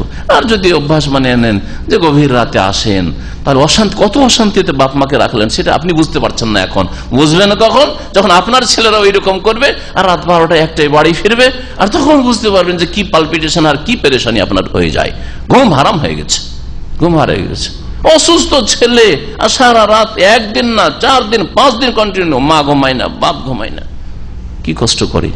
সুবহানাল্লাহ। তাদের ইহসান, আল্লাহ পাকের পরে যদি কারো ইহসান থাকে তো রাসূলুল্লাহ সাল্লাল্লাহু আলাইহি ওয়াসাল্লাম ইহসান, কারণ ঈমান ইসলাম পেয়েছি রাসূলুল্লাহ সাল্লাল্লাহু আলাইহি ওয়াসাল্লামের মাধ্যমে, আর জান্নাতের রাস্তা পেয়েছি রাসূলুল্লাহ সাল্লাল্লাহু আলাইহি ওয়াসাল্লামের মাধ্যমে আল্লাহ পাকের রহমতের পরে। আর তারপরে যদি কোনো ইহসান থাকে তো বাপ মায়ের ইহসান রয়েছে। আমাদের পৃথিবীতে টিকে থাকার আর বেঁচে থাকার, আর এই ছোট থেকে ওই 2 কিলো 2.5 কিলো ওজনে যে ভূমিষ্ঠ হয়েছিলেন ওইটুকু হওয়া, আর ওর পরে যে আপনার গ্রোথ বাড়া, আর তারপরে সুস্থ মস্তিষ্কের হয়ে লেখাপড়া করে আজকে এত চালাক চতুর হয়েছেন, সবকিছুর পিছনে আল্লাহ পাকের রহমত আর তারপরে বাপ মায়ের মেহনত রয়েছে। আল্লাহ পাকের রহমত আর বাপ মায়ের মেহনত, এবং আপনাকে হেফাজত করার জন্য যে কত কষ্ট ক্লেশ বরদাস্ত করেছেন, আল্লাহ পাক যেন এসব বিষয় বুঝার তৌফিক দান করেন। রব্বির রহমহুমা কামা রাব্বায়ানি সাগীরা, এই দোয়ার অর্থ তাহলে অর্থ বুঝে দোয়া পড়বেন, মন্ত্রের দোয়া পড়বেন না। তারপর আল্লাহ বলছেন রব্বকুম আ'লামু বিমা ফি নুফুসিকুম, তোমাদের প্রতিপালক অধিক জ্ঞাত, সবচেয়ে বেশি জানেন, বিমা ফি নুফুসিকুম, যা তোমাদের অন্তরে লুকায়িত রয়েছে। মনে নেকির কথা আছে, ভালো কাজ করব না মন্দ করব, সৎ উদ্দেশ্য আছে না অসৎ উদ্দেশ্য আছে, কি নিয়ে আপনি রাস্তাঘাটে চলাফেরা করছেন, মনে খারাপই আছে না ভালো আছে, সবকিছু সবচেয়ে বেশি আল্লাহ জানেন। ইন তাকুনু সালিহিন, তোমরা যদি সৎকর্মশীল হও, ফাইন্নাহু কানা লিল আওয়ামিনা গফুরা, তো শুনে রাখো আল্লাহ পাক রব্বুল আলামিন যারা আল্লাহ অভিমুখী তাদের জন্য বড় মার্জনাকারী। আল্লাহর দিকে যারা কি হয় ফিরে, আওয়াব মানে হচ্ছে অধিক অভিমুখী হওয়া, আবা ইয়াউব মানে ফিরে আসে, যেমন তাবাত ইয়াতুব মানেও ফিরে আসা, ওই আবা ইয়াউব থেকে আওয়াব, আওয়াব মানে হচ্ছে অভিমুখী হওয়া। আল্লাহ অভিমুখী নবী আইয়ুব আলাইহিস সালাম সম্পর্কে বলেছেন আওয়াব ছিলেন, তিনি আল্লাহ অভিমুখী ছিলেন, আল্লাহর দিকে ধাবিত ছিলেন। আল্লাহ বলছেন যে যেই বান্দা আল্লাহ অভিমুখী ওই সব বান্দাদের জন্য আল্লাহ পাক গফুরা, বড় মার্জনাকারী। তাহলে আল্লাহর দিকে ফিরে আসলে আল্লাহ ধাক্কা দিয়ে ঠেলে দেন না, বরং সাদরে গ্রহণ করে। পক্ষান্তরে মানুষের কাছে ভুল করার পরে যে মাপ নিতে যান, অনেক সময় গলায় ধাক্কা দিয়ে দূরে সরিয়ে দেন, আসবি না, খবরদার আমার দরবারে আসবি না, তুই আমার কাছে আসবি না, আমার সামনে আসবি না, তোকে আমি সামনে কোনোদিন দেখতে চাই না, যা হয়েছে হয়েছে যা, করে না। আর আল্লাহ পাক আওয়াবের জন্য গফুর, যে আল্লাহ অভিমুখী আল্লাহর দিকে যায় আল্লাহ পাক মাফ করে দেন। সুবহানাল্লাহ। শিরকের গুনাহ, কুফরির গুনাহ, এমনকি রসুলকে মারার গুনাহ, রসুলকে আহত করার গুনাহ, রসুলের দাঁত ভেঙে দেওয়ার গুনাহ করার পরে আল্লাহ মাফ করেছেন না করেননি? সুবহানাল্লাহ। চিন্তা করুন তো দেখি, আল্লাহ কত আরহামুর রাহিমিন আর খায়রুল গাফিরিন। তারপর আল্লাহ বলছেন ওয়া আতিজাল কুরবা হাক্কাহু আল মিসকিন, হে মানুষ যাকে দায়িত্ব দেওয়া হয়েছে, প্রত্যেক মানুষকে দায়িত্ব দেওয়া হয়েছে, মানুষ তুমি আত্মীয়দেরকে তাদের প্রাপ্য দিয়ে দাও, তাদের হক দিয়ে দাও, এই একটি বিধান। অল মিসকিন, এবং দরিদ্র যে রয়েছে, সে আত্মীয় হোক আর আত্মীয় না হোক, প্রতিবেশী হোক অথবা দূরের হোক, যে যতদূর দরিদ্র পর্যন্ত পৌঁছিতে পারছেন আর আপনার দান খায়রাত আর সৎ ব্যবহার পৌঁছাতে পারছেন তাদেরকে দাও। ওয়াবনাস সাবিল, এবং পথিক মুসাফিরকে দাও। ওয়ালা তুবাজ্জির তাবযীরা, এদেরকে আল্লাহ দিতে বলেছেন। দিতে বলার ক্ষেত্রে আল্লাহ কি বলেছেন? নিজের পয়সা দাও বলেছেন, হাক্কাহু মানে তাদের প্রাপ্য। তাহলে বোঝা গেল আপনি যে আপনার আত্মীয়কে দিচ্ছেন, দান করেন অথবা সাহায্য করেন, যে যাই করেন আপনি, বা সময় দেন, শ্রম দেন, চিন্তা বিদ্যা বুদ্ধি দিয়ে আপনি সাহায্য করেন, পাশে দাঁড়ান, এগুলি তাদের হক, তাদের অধিকার। এটা নয় যে আপনার পয়সা দিয়ে আপনি ইহসান করছেন। অধিকাংশ মানুষরা, বিশেষ করে মুসলিম বলবো, কারণ আমরা প্রথম মুসলিমের ইসলাহ চাই আর তারপর মুসলিমদের ইসলাহ সংশোধন চাই। মুসলিম হওয়ার পরেও যদি আমাদের উদ্দেশ্য ঠিক না হয়, আমাদের মন মানসিকতা ইসলাম না থাকে, তাহলে বড়ই দুঃখের বিষয়। আমরা যখনই কাউকে দান খেরাত করি অথবা আত্মীয় স্বজনদের সাহায্য সহযোগিতা করি, আত্মীয় স্বজনদের সাথে ভালো ব্যবহার করি, মনে করি যে এটা আমি তাদের উপর অনুগ্রহ করলাম। হ্যাঁ, যদি আপনি কোন আত্মীয় জন 10,000 টাকা খরচ করেন, সুখে দুঃখে 10-20 হাজার টাকা খরচ করেন, বড় ইহসান করেছি, বড় অনুগ্রহ করেছি। অনুগ্রহ না, আল্লাহ বলছেন হক, এটা তার হক, ন্যায্য প্রাপ্য, এটা ন্যায্য প্রাপ্য আল্লাহর কাছে জবাবদিহি করতে হবে। নিজের হক নিয়েছে, সে আপনার কাছ থেকে টাকা নিয়েছে, আপনার কাছ থেকে ধার নিয়েছে, আপনার আত্মীয় যাদের সাথে রক্তের সম্পর্ক রয়েছে, জ্ঞাতি বন্ধন রয়েছে, এটা তাদের ন্যায্য হক। এইরকম মিসকিন, আপনি গরিব মিসকিন দরিদ্রকে দান করছেন, এটা তাদের হক। এই নয় যে ইহসান করলেন আর তাকে খাওয়াইলেন। ইবনে সাবিল মুসাফির মানুষ 10,000 কিলোমিটার 5,000 কিলোমিটার দূর থেকে এসে মুসাফির হয়ে টাকা পয়সা নেই, চলার পয়সা নেই, বাড়ি ফিরে যাবে তার পয়সা নেই, আর দিচ্ছেন চাঁদা করে পয়সা দিচ্ছেন, আর বলছেন বড় ইহসান করলাম, বড় অনুগ্রহ করলাম, দয়া করলাম, না হলে এই লোকটি একেবারে অসহায় হয়ে গেছিল। না, তার হক, ন্যায্য হক আপনাদের কাছ থেকে নিচ্ছে। হাক্কাহু বলে আল্লাহ শিখিয়ে দিয়েছে, এটা তার হক। এতে আপনার আমলে ইখলাস অনেক পার্থক্য হবে। আমি দান করছি আমার ইহসান না, বরং তার ন্যায্য অধিকার আমার উপর রয়েছে, ওর প্রাপ্য এটা আমার কাছে। আল্লাহ পাক রব্বুল তারপরে বলছেন আরেকটি, ওয়ালা তুবাযযির তাবযীরা, আর অপব্যয় অপচয় করিও না। তাবযীর শব্দটি বিজর থেকে, বিজর কাকে বলে জানেন? বিজর বলে বীজকে, বীজ, ধানের বীজ ছিটাচ্ছেন, গমের বীজ ছিটাচ্ছেন গমের জমিতে, অথবা কলাইয়ের জমিতে কলাইয়ের বীজ ছিটাচ্ছেন, এই বীজকে বলা বিজর। তো বীজ যে চাষি ছিটায়, দেখে শুনে ছিটায়, যে কোনখানে কোনখানে কতটা পড়লো, না ছিটিয়ে যায়, ছিটাচ্ছে আবার এদিকে ছিটাচ্ছে, তাই না? বিনা হিসাবে অনুমান নিয়ে যে এতটা বীজ হলে আমার এই জমির জন্য যথেষ্ট হবে, কিন্তু কোনখানে গিয়ে পড়লো না পড়লো, কোন জায়গায় একটু ঘন বেশি পড়ে গেল, কোন জায়গায় যেখানে পড়ার আবার বেশি পড়ে যাচ্ছিল কম পড়ে গেল, এরকম হয় না? মানে বিনা হিসাবে ছিটা এক কথা। আল্লাহ পাক অপব্যয়কে তাবযীর এই জন্য বলেছেন যে অপব্যয় করে সে বিনা হিসাবে খরচ করে। যেখানে একটিও টাকা খরচ করতে হইতো না, হারাম কাজ, ওখানে বেশি করে খরচ করে দিল। সিনেমা দেখায় খরচ করছে, ফিল্ম দেখায় খরচ করছে, ডিশ লাগানো খরচ করছে, আর ডিশ লাগিয়ে কোন নেকি যে করবে তাও না, দিনের কথা শিখবে তাও না, সে হারাম দেখবে। খাওয়া দাওয়ার জন্য তার জন্য 50টা রিয়াল যথেষ্ট ছিল, সে 500 রিয়াল 1000 রিয়াল খাওয়া দাওয়া খরচ করছে। তো অপব্যয় অপচয় দুই ক্ষেত্রে হয়। অল্প পয়সাই খরচ করলেন কিন্তু হারামে খরচ করলেন, এটা হচ্ছে অপব্যয়, আর অপব্যয়কারী শয়তানের ভাই। সিগারেটে বেশি লাগলো না, 4 আনা লাগলো। জর্দা কিনলেন একটা পানের জন্য, ওই জর্দার মূল্য হয়তো 4 আনা 10 পয়সা লাগলো। এক যুগে 5 পয়সা পান ছিল আমরা যখন ছোট ছিলাম। জর্দা দাও পানখান, আর মিষ্টি দাও পানখান, সাদা পানখান, 5 পয়সার পান, 5 পয়সাই খরচ করলেন, কিন্তু অপচয়। মুখ লাল করে জিনত করলেন, মহিলা মুখ লাল করে আপনিও মুখ লাল করলেন, আর এতে ফায়দাটা কি করলেন আপনি? অপচয় নয় এটা? আর বিশেষ করে সেটা যদি তামাক জাতীয় জিনিস হয়, যেমন ধূমপান, যেমন জর্দা, যেমন খৈনি, যেমন হচ্ছে গুল, এইসব জিনিস যদি হয়, তাহলে একটা পয়সা খরচ করলে সেটা অপচয়, অপব্যয়। আর একটা হচ্ছে যে আপনি হালালের ক্ষেত্রে খরচ করলেন, কিন্তু আপনার শক্তি সামর্থ্য বলে যে এখানে তুমি হোটেলে খাবে 10 থেকে 20টা রিয়ালের খাও, তা না করে আপনি 100 রিয়ালের খেলেন। আপনার বেতন বলছে যে তুমি তোমার খরচ সেরে আর তোমার বাপ মায়ের, স্ত্রী, ছেলে মেয়ের খরচ সেরে বন্ধু বান্ধবকে দিনে ম্যাক্সিমাম 10টা টাকা খাওয়াইতে পারবে, এর বেশি খাওয়ালে ঋণী হয়ে যেতে হবে, অথবা বাপ মায়ের জন্য টাকা পাঠাতে পারবে না, স্ত্রী ছেলে মেয়েদের হক ঠিকভাবে আদায় করতে পারবে না, তাই না? আর সেই ক্ষেত্রে বন্ধু বান্ধব নিয়ে বুফিয়াতে বসে দিলেন 50 রিয়াল খরচ করে দিলেন, 100 রিয়াল খরচ করে দিলেন, এটা অপচয়, এটা অপচয়।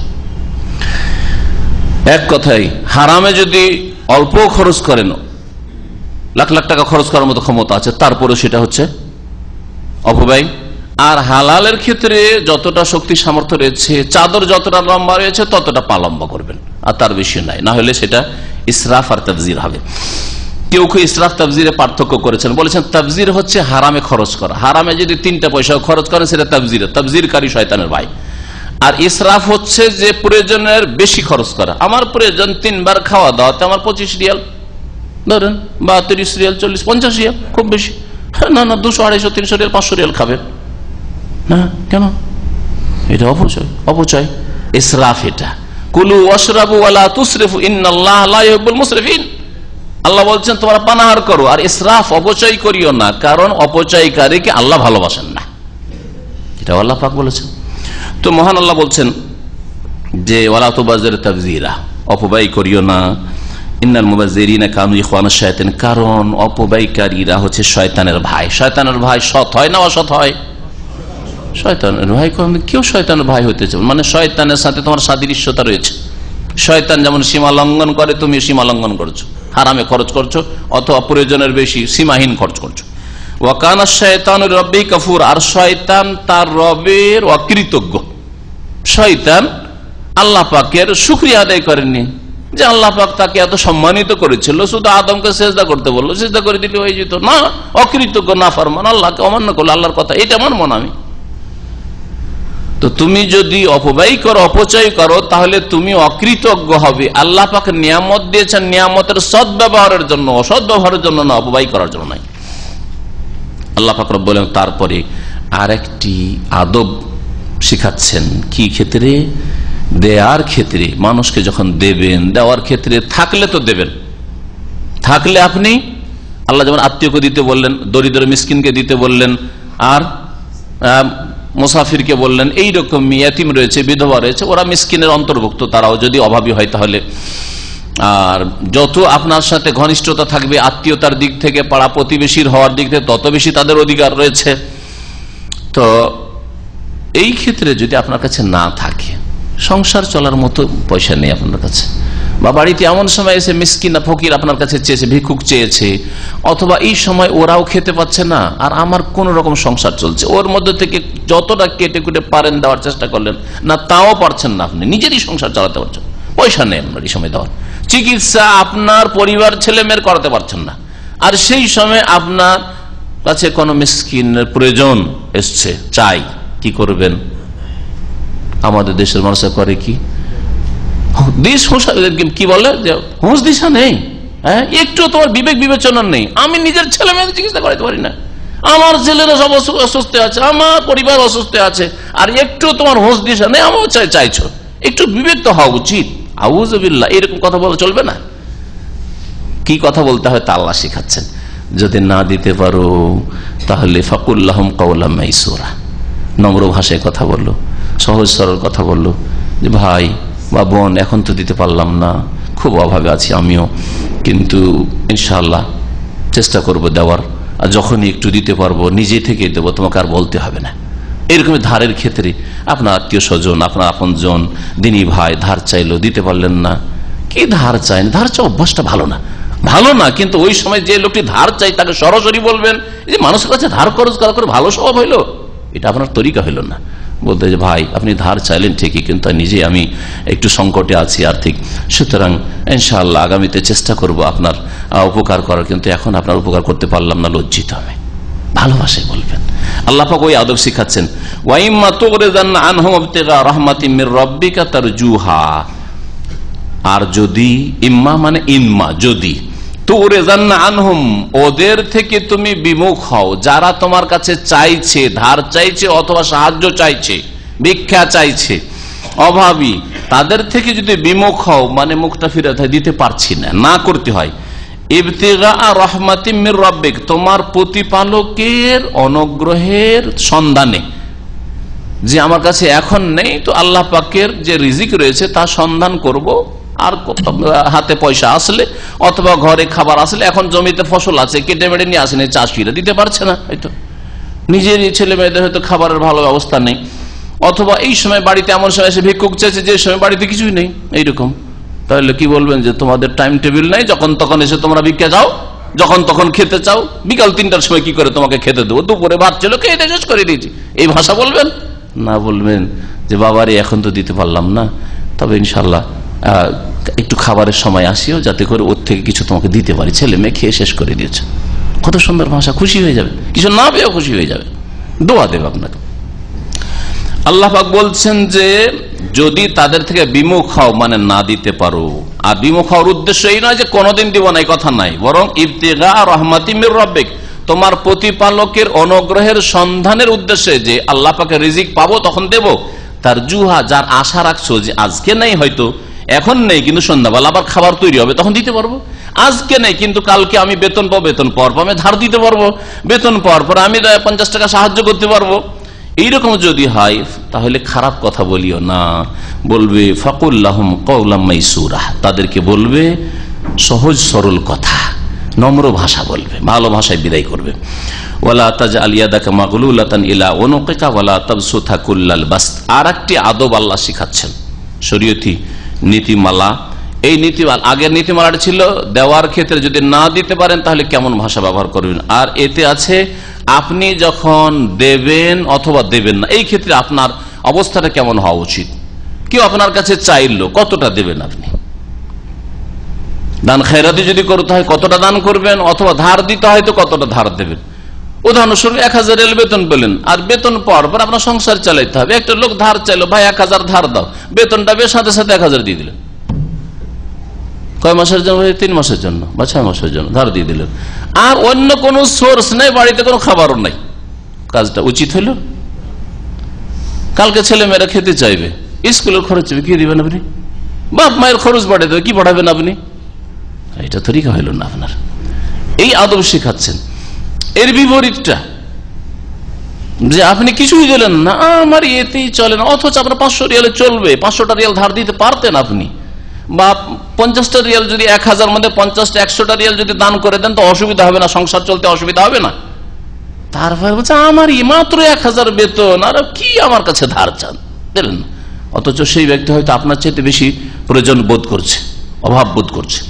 আল্লাহ পাক বলছেন ওয়ালা তাজাল ইয়াদাকা মাগলুলাতান ইলা উনুকিক, তোমার হাতকে তুমি তোমার গর্দনের সাথে বেঁধে দিও না, মানে দেব না, হাতকে গুটিয়ে নিও না, অর্থাৎ হাতকে তুমি বন্ধ করে দিও না, যে কিছু দেবো না, মুষ্টি বন্ধ করে, যেটা মুষ্টিবদ্ধ করিও না।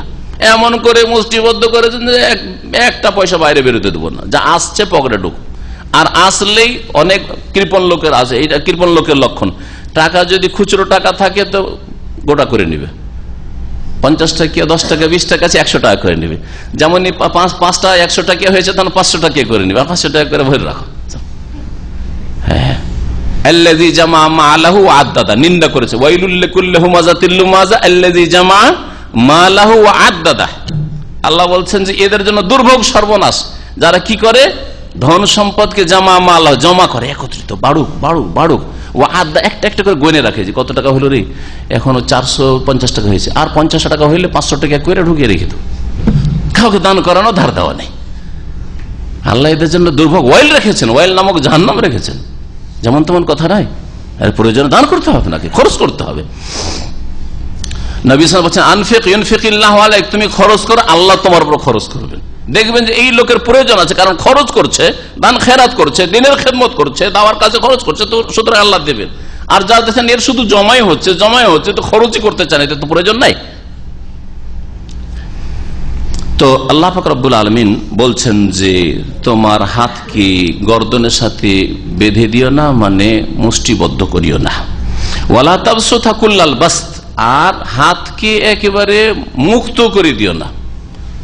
হ্যাঁ, আমাদের দেশের লোক মুক্ত হস্তে দান করেন। মুক্ত হস্তে দান করেন কথাটি এমনি আমাদের দেশ হিসাবে ঠিক আছে, মুক্ত হস্তে মানে যেটুকু দান করছেন একবার অন্তর খুলে দান করেন। কিন্তু মুক্ত হস্তে মানে মুঠে ছিল 1000 টাকা, আর এতে আপনার গোটা মাসও চালাইতে হবে সংসার, আর দানও করতে হবে। মুক্ত হস্তে গোটাটাই দিয়ে দিলেন, এটা চলবে কি? ওটা নিষেধ করেছেন আল্লাহ, ওটা নিষেধ করেছেন। ওয়ালা তাবসুতা কুল্লাল বাসত, আর হাতকে পুরোপুরি সম্প্রসারিত করে দিও না, যা আছে সব দিয়ে দাও, যা আছে সব খেয়ে দিয়ে আজকে শেষ করে দাও। আরে ভাই, আপনার বাড়ি নেই, বর্তমানে বাড়ি পড়ে গেছে, আপনার চিকিৎসা প্রয়োজন রয়েছে, খেয়ে দে ভালো ভালো মাছ, বাজারে গিয়ে ইলিশ মাছ এই বড় একটা দেখলেন, কত দাম? 2000 টাকা নিয়ে আয়। কিছু লোক আছে, আমি চিনি অনেক ভাইদেরকে, দেশে গেলে শুধু দেখানো যেন বিদেশ থেকে এসছে, বড় বড় মাছ কিনে মার্কেট থেকে, কাউকে কিনতে দেবে না, আগে উঠিয়ে নিয়ে চলে এলো। অথচ তারপরে ঋণের বোঝা চেপে আছে, আগে ঋণ পরিশোধ করতে হবে না, ইলিশ মাছ খেতে হবে। হ্যাঁ, চিন্তা করুন তো দেখি, 3 রিয়াল কিলো এখানে আলু পাচ্ছেন, আর বাংলাদেশে আলু 14 রিয়াল কিলো। কোনটা খেতে হবে আপনাকে? যদি আপনার মানে অল্প ইনকাম থাকে তাহলে হ্যাঁ, যথেষ্ট পয়সা আছে, মাঝে মাঝে শখ করে খান। কিন্তু যদি এই স্বভাব থাকে, দেশি লাল আলু না হইলে আমার চলবে না, আর ওই আলুর ভর্তা না হইলে আমার চলবে না, তাহলে কোনোদিন আপনার অভাব ঘুচবে না, আর কখনো আল্লাহর হক আর পরিবার পরিচয়, স্ত্রী ছেলে মেয়েদের হক, বাপ মায়ের হক আদায় করতে পারবেন না।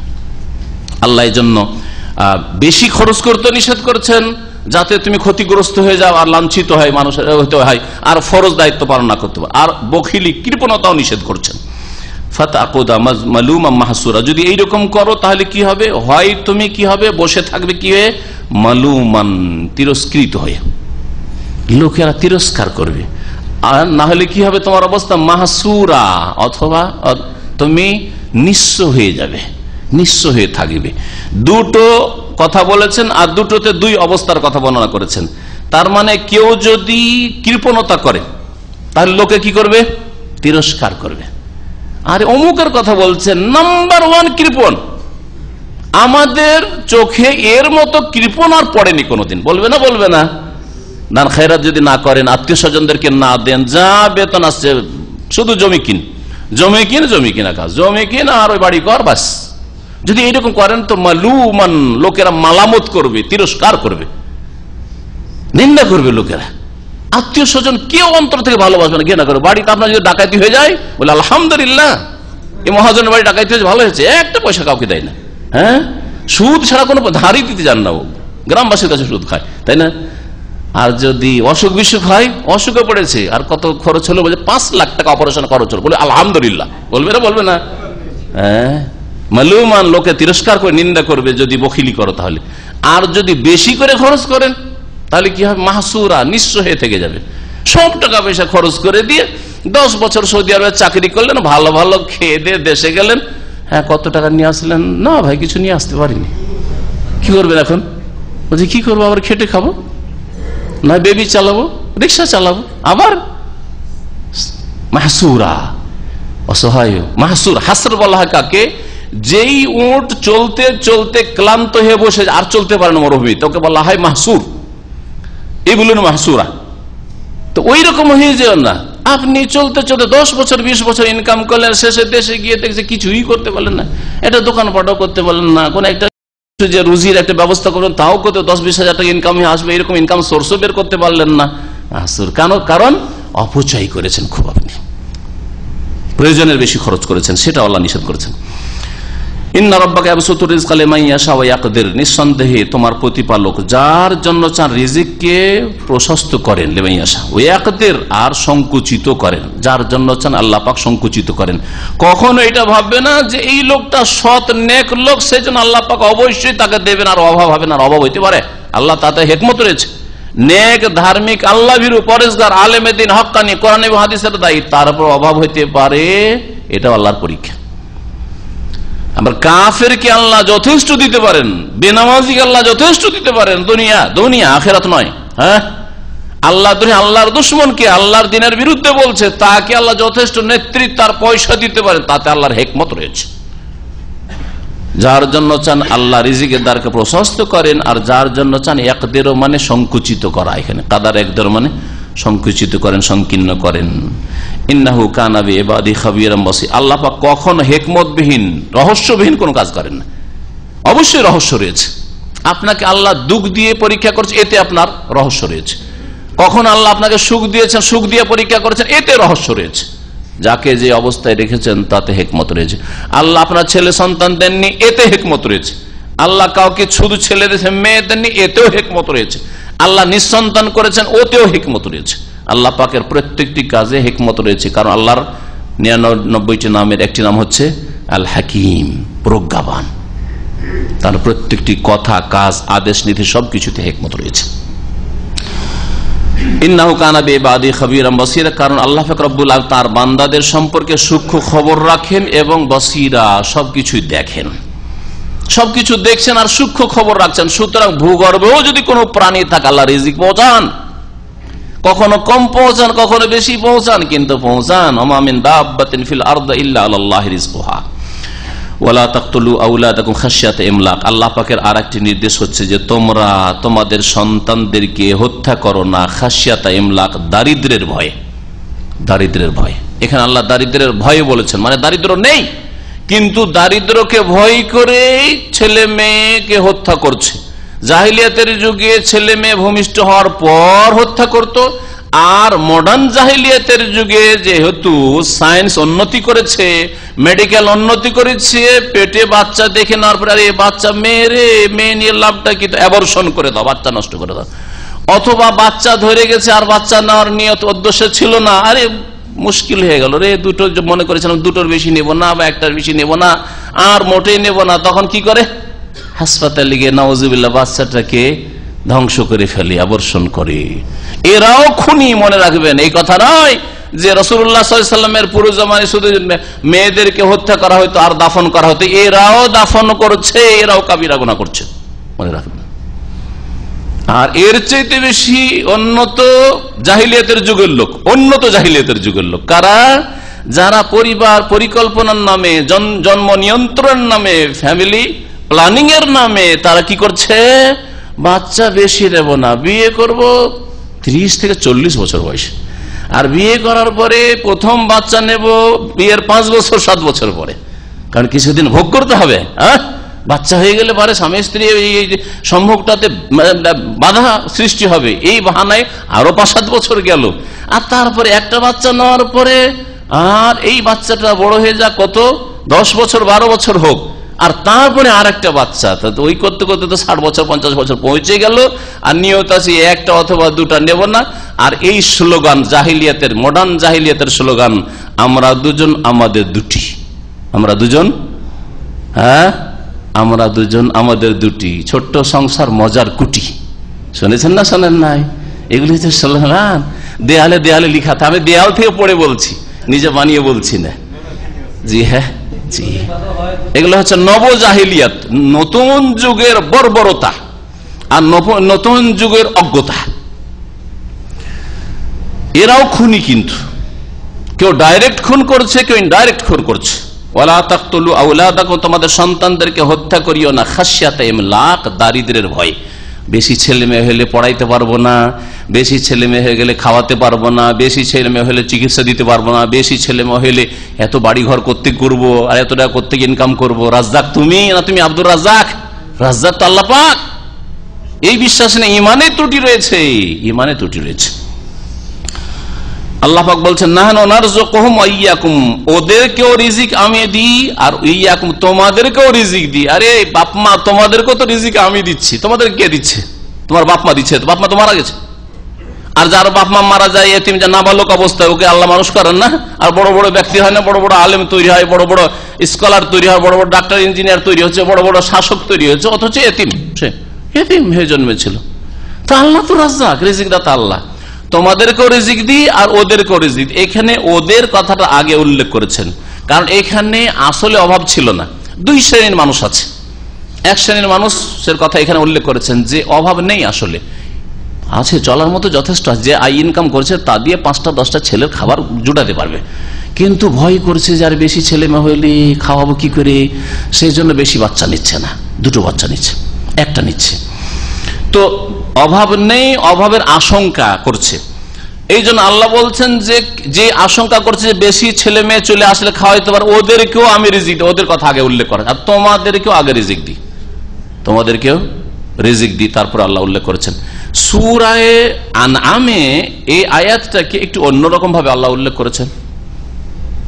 সূরা আনআমের আয়াত নম্বর 151, ভালো করে মনে হয় 151, তাতে আল্লাহ বলছেন ওয়ালা তাকতুলু আওলাদাকুম মিন ইমলাক, খাশিয়াতা বলছেন না, মিন ইমলাক, তোমরা তোমাদের সন্তানদেরকে, ছেলে মেয়েদেরকে খুন করিও না দারিদ্রের কারণে। ওখানে দারিদ্রের ভয়ে বলেন, কিসে? দারিদ্রের কারণ, মানে দারিদ্র আছে, বাড়িতে অভাব আছে, অভাব চলছে, সেই সময় যদি ছেলে মেয়ে আসে পেটে, খুন করিও না, অ্যাবর্শন করিও না। অথবা বাচ্চা ধরতে দেব না, সেই জন্য ওষুধ বা এমন একটা ইঞ্জেকশন নিলাম 3 বছর 4 বছর যেন না হয়, এসব করবে না, এসব করবে না। আর স্থায়ীভাবে তো বন্ধ মোটেই করা যাবে না, স্থায়ীভাবে বন্ধ করা কখনো করা যাবে না, একমাত্র যদি প্রাণ নাশের ভয় না থাকে। যাই হোক, জন্ম নিয়ন্ত্রণের বিস্তারিত আলোচনা আমার অন্য আলোচনাটা আছে, এখানে সেটা বলতে পারছি না বিস্তারিত, কিন্তু এতটুকু অবশ্যই বলবো যে এগুলি হচ্ছে খুনের অন্তর্ভুক্ত। সেখানে আল্লাহ কি বলছেন, যেখানে দারিদ্র আছে অলরেডি, সূরা আনআমের আয়াত, অভাব আছে আর ছেলে মেয়ে আসতে যাচ্ছে, আল্লাহ বিয়ে করেছেন, ছেলে মেয়ে আসবে, যদি নরমাল ছেড়ে দেন 2 বছর পর পর 3 বছর পর পর ছেলে মেয়ে হবে, আর আপনি বাধা সৃষ্টি করছেন। আল্লাহ বলছেন নাহনু নারযুকুকুম ওয়া ইয়্যাহুম, আমি তোমাদেরকেও রিজিক দিই আর ওদেরকেও রিজিক দিই। মানে হে বাপ মা, তোমাদেরকে দিই, আগে তোমাদের কথা আল্লাহ উল্লেখ করে, বাপ মায়ের কথা, আর ওদেরকে মানে তোমার ছেলে মেয়েদেরকেও রিজিক দিই, এই কথা পরে উল্লেখ করছেন। কারণ এখানে অভাব যেহেতু আছে, তো তোমাদেরকে তো আমি খেতে দিচ্ছি, তোমাদেরকে যে আল্লাহ রিজিক দিচ্ছেন তিনি ওই ছেলেরা যে আসবে ওদেরকেও, ছেলে মেয়েদেরকেও রিজিক দেবেন। আল্লাহ পাক এইভাবে উল্লেখ করেছেন। মহান আল্লাহ তারপর বলছেন ইন্না কাতলাহুম কানা খিতান কাবীরা, কারণ এদেরকে খুন করা হচ্ছে খুব বড় পাপ, খুব বড় ভুল। খিতান কাবীরা মানে মহাপাপ, খাতা থেকে খিতান। ওয়ালা তাকরাবু যিনা, আর তোমরা ব্যভিচারের নিকটবর্তী হইও না, ব্যভিচার করো না, এই কথা আল্লাহ বলেন। কি বলছেন? ব্যভিচারের কাছে যেও না, তার মানে ব্যভিচার, যেসব কথা কাজ আচরণের মাধ্যমে ব্যভিচার হওয়ার সম্ভাবনা রয়েছে সেগুলির কাছে মোটেই যাবে না, সেগুলির ধারেও যাবে না। যেমন কোন মহিলার সাথে নির্জনতা অবলম্বন করা, বাড়ি খালি আছে আর ভাবি অথবা শালি গেছেন শালির বাড়ি আর শালি ঘরে আছে, আপনি গল্প করছেন ঘরে গিয়ে, অথবা ঘরে আপনি বসে আছেন আর শালি চলে আসলে আর গল্প করছেন, ভাবির ঘরে ঢুকে গল্প করছেন, বাচ্চা কোলে নেওয়ার বাহানায় আর ঢুকছেন বাচ্চার জন্য আর ঘরে বসে থাকছেন গল্প করছেন, আর বাড়িতে কেউ নেই, ভাইও নেই, ঘরে কেউ নেই, দুইজনই শুধু। অথবা ছাত্রছাত্রীরা, আজকাল যুবক যুবতীরা একই ক্লাসে পড়াশোনা করে, এক অপরের সাথে দেখা সাক্ষাৎ করতে যায়, আর ছেলে মেয়ের বাড়ি যাচ্ছে, চলে আসো, চলে আয়, কারণ ক্লাসমেট চলে আয়, ঘরে দুইজনে গল্প করছে। ওই রকমই টিউশন মাস্টার, পুরুষ মাস্টার আর মেয়ে সাবালিকা মেয়েদেরকে পড়াচ্ছেন, আর নির্জনে আপনার মেয়েরা ওই পুরুষ মাস্টারের কাছে টিউশন পড়ছে বা টিউশন পড়ার জন্য যাচ্ছে নির্জনে। এগুলো হচ্ছে জেনার কাছে যাওয়া। আমি আপনাদেরকে বাস্তব ঘটনা বলছি, বাস্তব ঘটনা। ধার্মিক পরিবারের মেয়ে খ্রিস্টান টিউটারের কাছে টিউশন পড়তো, শিক্ষকের কাছে, আর সেই খ্রিস্টান হারামি সেই মুসলিম মেয়েকে নিয়ে পালিয়েছে।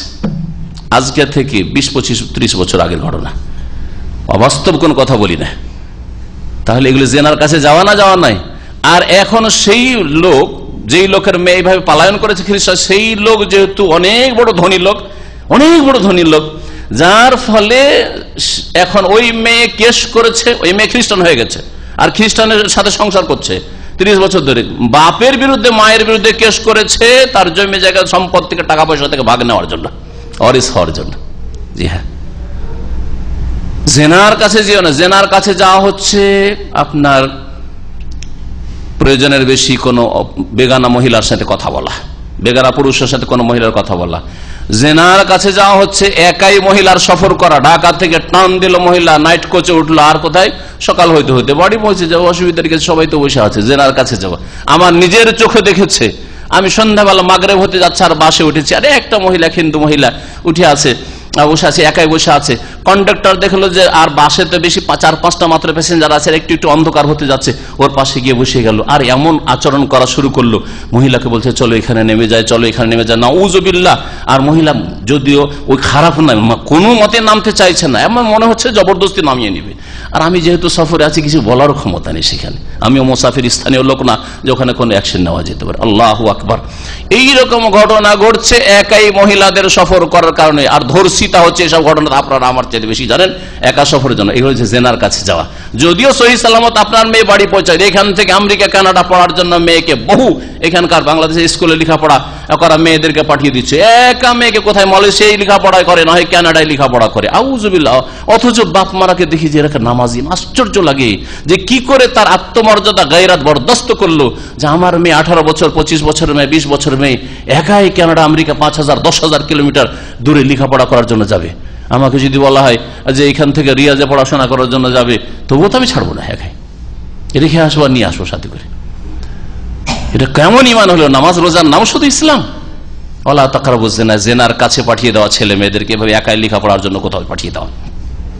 ওয়ালা তাকরাবুজ জিনার মধ্যে হচ্ছে অবাধ মেলামেশা, সহ শিক্ষা, একসাথে চাকরি করা, হাসপাতালের যে পরিবেশ আজকাল রয়েছে, নির্জনে একজন নার্স বসে থাকছে আর একজন ডাক্তার বসে থাকে, যখন পেশেন্ট নেয় তখন কত কি যে হচ্ছে আল্লাহ পাক ভালো জানেন, কত কি যে হচ্ছে আল্লাহ পাক ভালো জানেন।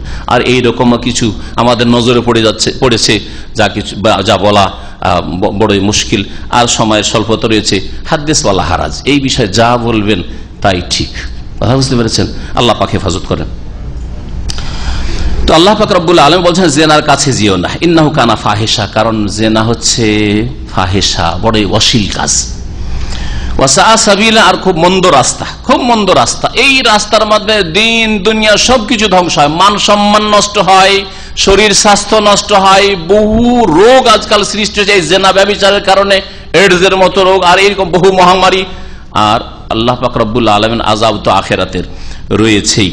তারপর এর মাধ্যমে বংশ পরিচয় আলাদা হয়ে যাচ্ছে, অন্য বংশের ছেলে আর এক বংশে দিল হারাম বাচ্চা ঢুকিয়ে।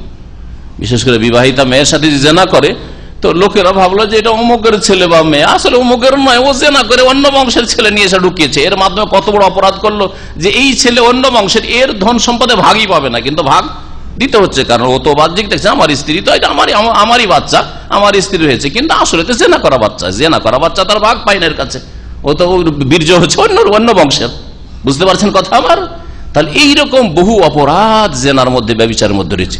জেনা ব্যভিচার করলে গোটা বংশের জন্য কলঙ্ক, শুধু জেনাকারী আর জেনাকারীর কলঙ্ক না, গোটা বংশের কলঙ্ক, গোটা সমাজের কলঙ্ক, গোটা গ্রামবাসীর। আরে অমুক গ্রামের কথা বলছে, খুব খারাপ গ্রাম, খুব খারাপ গ্রাম, গোটা গ্রামকে খারাপ বলে না? তাহলে বলুন তো দেখি। আল্লাহ পাক রব্বুল আলামিন বলছেন, ওয়ালা তাকতুলুন নাফসাল্লাতী হারামাল্লাহ ইল্লা বিল হক, আর তোমরা এমন কোন ব্যক্তিকে হত্যা করিও না যাকে হত্যা করা আল্লাহ হারাম করেছেন, ইল্লা বিল হক, তবে ন্যায় সঙ্গত হলে। যথাযথ কারণ ছাড়া কাউকে হত্যা করিও না। যথাযথ কারণ হচ্ছে কয়টি? তিনটি। একটি হচ্ছে জেনান বাদা এহসান, বিবাহিত হওয়ার পরে যদি কেউ জেনা করে তাহলে সংসার করে পাথর মেরে দিতে হবে, কিন্তু এর বাস্তবায়ন করবে সরকার, এগুলো জনসাধারণ নয়। আর জি, আর কি? হত্যার বদলে, হ্যাঁ, আল কিসাস, যদি হত্যার বদলে হত্যা, কিসাস কুতিবা আলাইকুমুল কিসাস। আর কি? দিন থেকে যদি কেউ ফিরে যায়, মুরতাদ হয়ে যায়, জি, মুরতাদকে নিজে মেরে দিবেন, হ্যাঁ, সমাজের লোকেরা মেরে দেবে, কেউ লুকিয়ে গিয়ে মেরে চলে আসবে, জবাই করে চলে আসবে না, এটা ইসলাম নাই, সরকারের উপর ফরজ। জি, আল্লাহ পাক রব্বুল আলামিন তারপরে বলছেন, ওমান কুতিলা মাজলুমান, কেউ যদি নির্যাতিত হয়ে নিহত হয়, মানে কাউকে যদি জুলম করে হত্যা করা হয়, ফাকাদ জাআলনা লিওয়ালিহি সুলতানা, তাহলে তার ওয়ারিসিনদেরকে আমি নেতৃত্ব দান করেছি, অভিভাবকত্ব দান করি, সুলতান, তাদেরকে আল্লাহ ক্ষমতা দান করেছেন। কি ক্ষমতা? যে তারা কিসাস তলব করবে সরকারের কাছে, সরকারকে বলবে যে আমাদের লোককে মারা হয়েছে, এর কিসাসের বাস্তবায়ন করা হোক। যখন এই ক্ষমতা দেওয়া হইলো, আইনগত ক্ষমতা, বিধানগত ক্ষমতা, এই ক্ষমতায় যেন আবার বাড়াবাড়ি না করে, ফালা ইউসরিফ ফিল কাতলে, সুতরাং খুন করা, হত্যার বদলে হত্যা করতে গিয়ে যেন বাড়াবাড়ি না করা হয়। অর্থাৎ যে হত্যা করলো ওকে পেল না, তখন গোটা বংশের লোককে আসামি বানালো, ওর বাপকে, খুনির বাপকেও আসামি বানালো, মাকে আসামি বানালো, ভাই বেরাদরকে আসামি বানিয়ে দিল, গ্রামবাসীকে আসামি বানিয়ে, সন্দেহের ভিত্তিতে আসামি বানিয়ে দিল। করছে না? ফালা ইউসরিফ ফিল কাতলে, এটা এর অন্তর্ভুক্ত, এই আয়াতের অন্তর্ভুক্ত এই বিষয়গুলি। আর এর মধ্যে অন্তর্ভুক্ত হচ্ছে যে যেমন ভাবে হত্যা করে তেমন ভাবে হত্যা করে না, হত্যা করেছে এমনি, হয়তো জবাই করেছে, আর হত্যার বদলে হত্যা করতে গিয়ে নাক কাটলো, হাত কাটলো, টুকরো টুকরো করলো, এটাও নাই। একজনকে হত্যা করেছে না, ওর বদলে 5 জনকে হত্যা করে দিল, এগুলো ফালা ইউসরিফ ফিল কাতল। সুতরাং হত্যা করতে গিয়ে বাড়াবাড়ি করবেন, আল্লাহ নিষেধ করেছেন। ইন্নাহু কানা মানসুরা, কারণ এই নিহত ব্যক্তিকে সাহায্য করা হয়েছে আল্লাহর পক্ষ থেকে, আইন দিয়ে, আসমানি সিলেবাস দিয়ে সাহায্য করা হয়েছে, যে তোমাকে যখন হত্যা করা হয়েছে, তোমার বিনিময়ে যতই বড় সে ক্ষমতার মালিক হোক, তাকে হত্যা করা হবে। এমন না যে নেতা সেই জন্য মাফ, পার্টির লেভেলে আছে সেই জন্য বেঁচে গেল, বেশি পয়সা আছে সেই জন্য বেঁচে গেল না, হত্যা করা হবে। তবে যদি ওয়ারিসিন, যারা নিহত ব্যক্তির ওয়ারিসিন, যারা আত্মীয় স্বজন রয়েছে, তারা যদি মাফ করে দেয়, মাফ করার ইখতিয়ার রয়েছে। মাফ করার একটি স্তর হচ্ছে রক্তপণ নিয়ে মাফ করে দাও, 5 লাখ টাকা 10 লাখ টাকা নিয়ে মাফ করে দিল, দিয়াত নিয়ে, অথবা পুরোপুরি মাফ করে দিল যে আমরা রক্তপণও নেব না, আর আমরা খুনের বদল খুনও চাই না, যাক ও করেছে আল্লাহ পাক ওর বিচার করবে, দুনিয়াতে আমি মাফ করে দিলাম, দুনিয়াতে আমরা মাফ করে দিলাম, তাও করতে পারে। ফামান ওফিয়া লাহু মিন আখিহি শাইউন ফাত্তিবাউন বিল মারুফ ওয়া আদাউন ইলাইহি বিইহসান যালিকা তাখফিফু মির রাব্বিক ওয়া রাহমা, আল্লাহ কোরআনে কারীমে সূরা বাকারায় বলেছেন। তো আল্লাহ পাক রব্বুল আলামিন তারপরে বলছেন যে ওয়ালা তাকরাবু মালাল ইয়াতীম, ইয়াতীমের ধন সম্পদের কাছে যেও না, ইল্লা বিল্লাতি হিয়া আহসান, তবে উত্তম পন্থায় হলে। যদি ইয়াতীম কেউ থাকে, ইয়াতীম বলা হয় নাবালক ছেলে মেয়ে যদি থাকে, আর ওদের দেখাশোনার দায়িত্ব আপনার, আপনি চাচা অথবা আপনি মামা, চাচাতো ভাই বা আপনি দাদা, এইরকম আত্মীয় স্বজন সাধারণ দেখাশোনা, অথবা আত্মীয়তা নেই কিন্তু একজন আপনি দিনদার মানুষ, আর ভাবছেন যে এতিম তো অসহায়, তো এতিমটাকে আমি সাথে রেখে নিয়ে ওর জমি জায়গা যা ধন সম্পদ সেগুলি দেখাশোনা করি, জমিগুলো চাষাবাদ করি, যখন বড় হবে তখন জমিগুলো ফিরিয়ে দেবো, টাকা পয়সাটাও তাকে দিয়ে দেবো। এই সৎ উদ্দেশ্য যদি থাকে তাহলে ঠিক আছে। আর অসৎ উদ্দেশ্যে এতিমের জমি জায়গা দেখাশোনা চাষাবাদ করার নামে নিয়ে বেঈমানি, আত্মসাৎ, শোষণ, আর তারপরে ছেলে যখন বড় হইলো বা মেয়ে যখন সাবালিকা হইলো তখন তোর উপর মেলা খরচ করতে হয়েছে, খরচ করে তোর জমি জায়গা টাকা পয়সা সব শেষ হয়ে গেছে, আর ওর তুই ঋণী হয়ে আছিস। আল্লাহ পাক কঠোর শাস্তি দেবেন যারা এতিমের ধন সম্পদ অসৎ ভাবে ভক্ষণ করবে। ইন্নাল্লাযীনা ইয়াকুলুনা আমওয়ালাল ইয়াতামা যুলমা ইন্নামা ইয়াকুলুনা ফি বুতুনিহিম নার। আল্লাহ বলেন যারা জুলম করে ইয়েতিমদের ধন সম্পদকে ভক্ষণ করবে তারা যেন জাহান্নামের আগুন খাচ্ছে, আগুন ভক্ষণ করছে। ওয়াসায়াসলাউনা সাইরা, আর জাহান্নামে তারা শীঘ্রই প্রবেশ করবে। আল্লাহ পাক তারপরে বলছেন হাত্তা ইয়াবলুগা আশুদ্দা, যতক্ষণ পর্যন্ত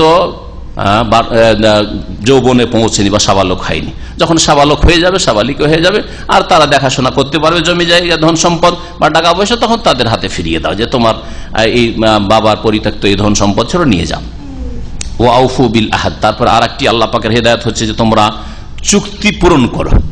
প্রতিশ্রুতি কারো সাথে থাকে, যে কোনো প্রতিশ্রুতি, ব্যক্তি পর্যায়ে হোক আর পারিবারিক হোক আর এক দেশের আরেক দেশের সাথে হোক, যেই রকমই হোক না কেন, যে কোনো চুক্তি হোক, তোমরা চুক্তি পূরণ করো। ইন্নাল আহদা কানা মাসউলা, কারণ চুক্তি সম্পর্কে, প্রতিশ্রুতি সম্পর্কে জিজ্ঞাসিত হবে, জিজ্ঞাসা করা হবে যে ওয়াদা খেলাপি কেন করেছিলে। ওয়া আউফুল কাইলা ইযা কিলতুম ওয়াজিনু বিল কিসতাসিল মুস্তাকিম। আল্লাহ বলছেন যে তোমরা যখন মাপবে তখন মাপ পূর্ণ মাত্রায় দিও, পূর্ণ মাত্রায় মেপে দিও। মাপার ক্ষেত্রে মাপ বলা হয়, কাইল বলা হয়, যেগুলি কাঠা বা পাত্রে মাপ করে দেওয়া হয়, পাত্রে দেওয়াকে কাইল বলা হয়। আর খাদ্যদ্রব্য রাসূলুল্লাহ সাল্লাল্লাহু আলাইহি ওয়াসাল্লামের জামানায় পাত্রে মাপা হতো। আমরাও ছোটকালে দেখেছি যে আমাদের দেশে ধান, গম এগুলোকে মাপতো কিসে? আড়িতে, এমনকি মহিলারা ওই যে কাঠাতে মাপে চাউল মাপে দিল, 2 কাঠা কাউকে ধার দিল, 2 কাঠা আবারও ফিরিয়ে দিল, এরকম করে। আর ওজন বলা হয় দাড়ি পাল্লা ওজন করাকে। আল্লাহ পাক বলছেন ওয়াজিনু বিল কিসতাসিল মুস্তাকিম, আর তোমরা ওজন করবে সোজা দাড়ি পাল্লায়।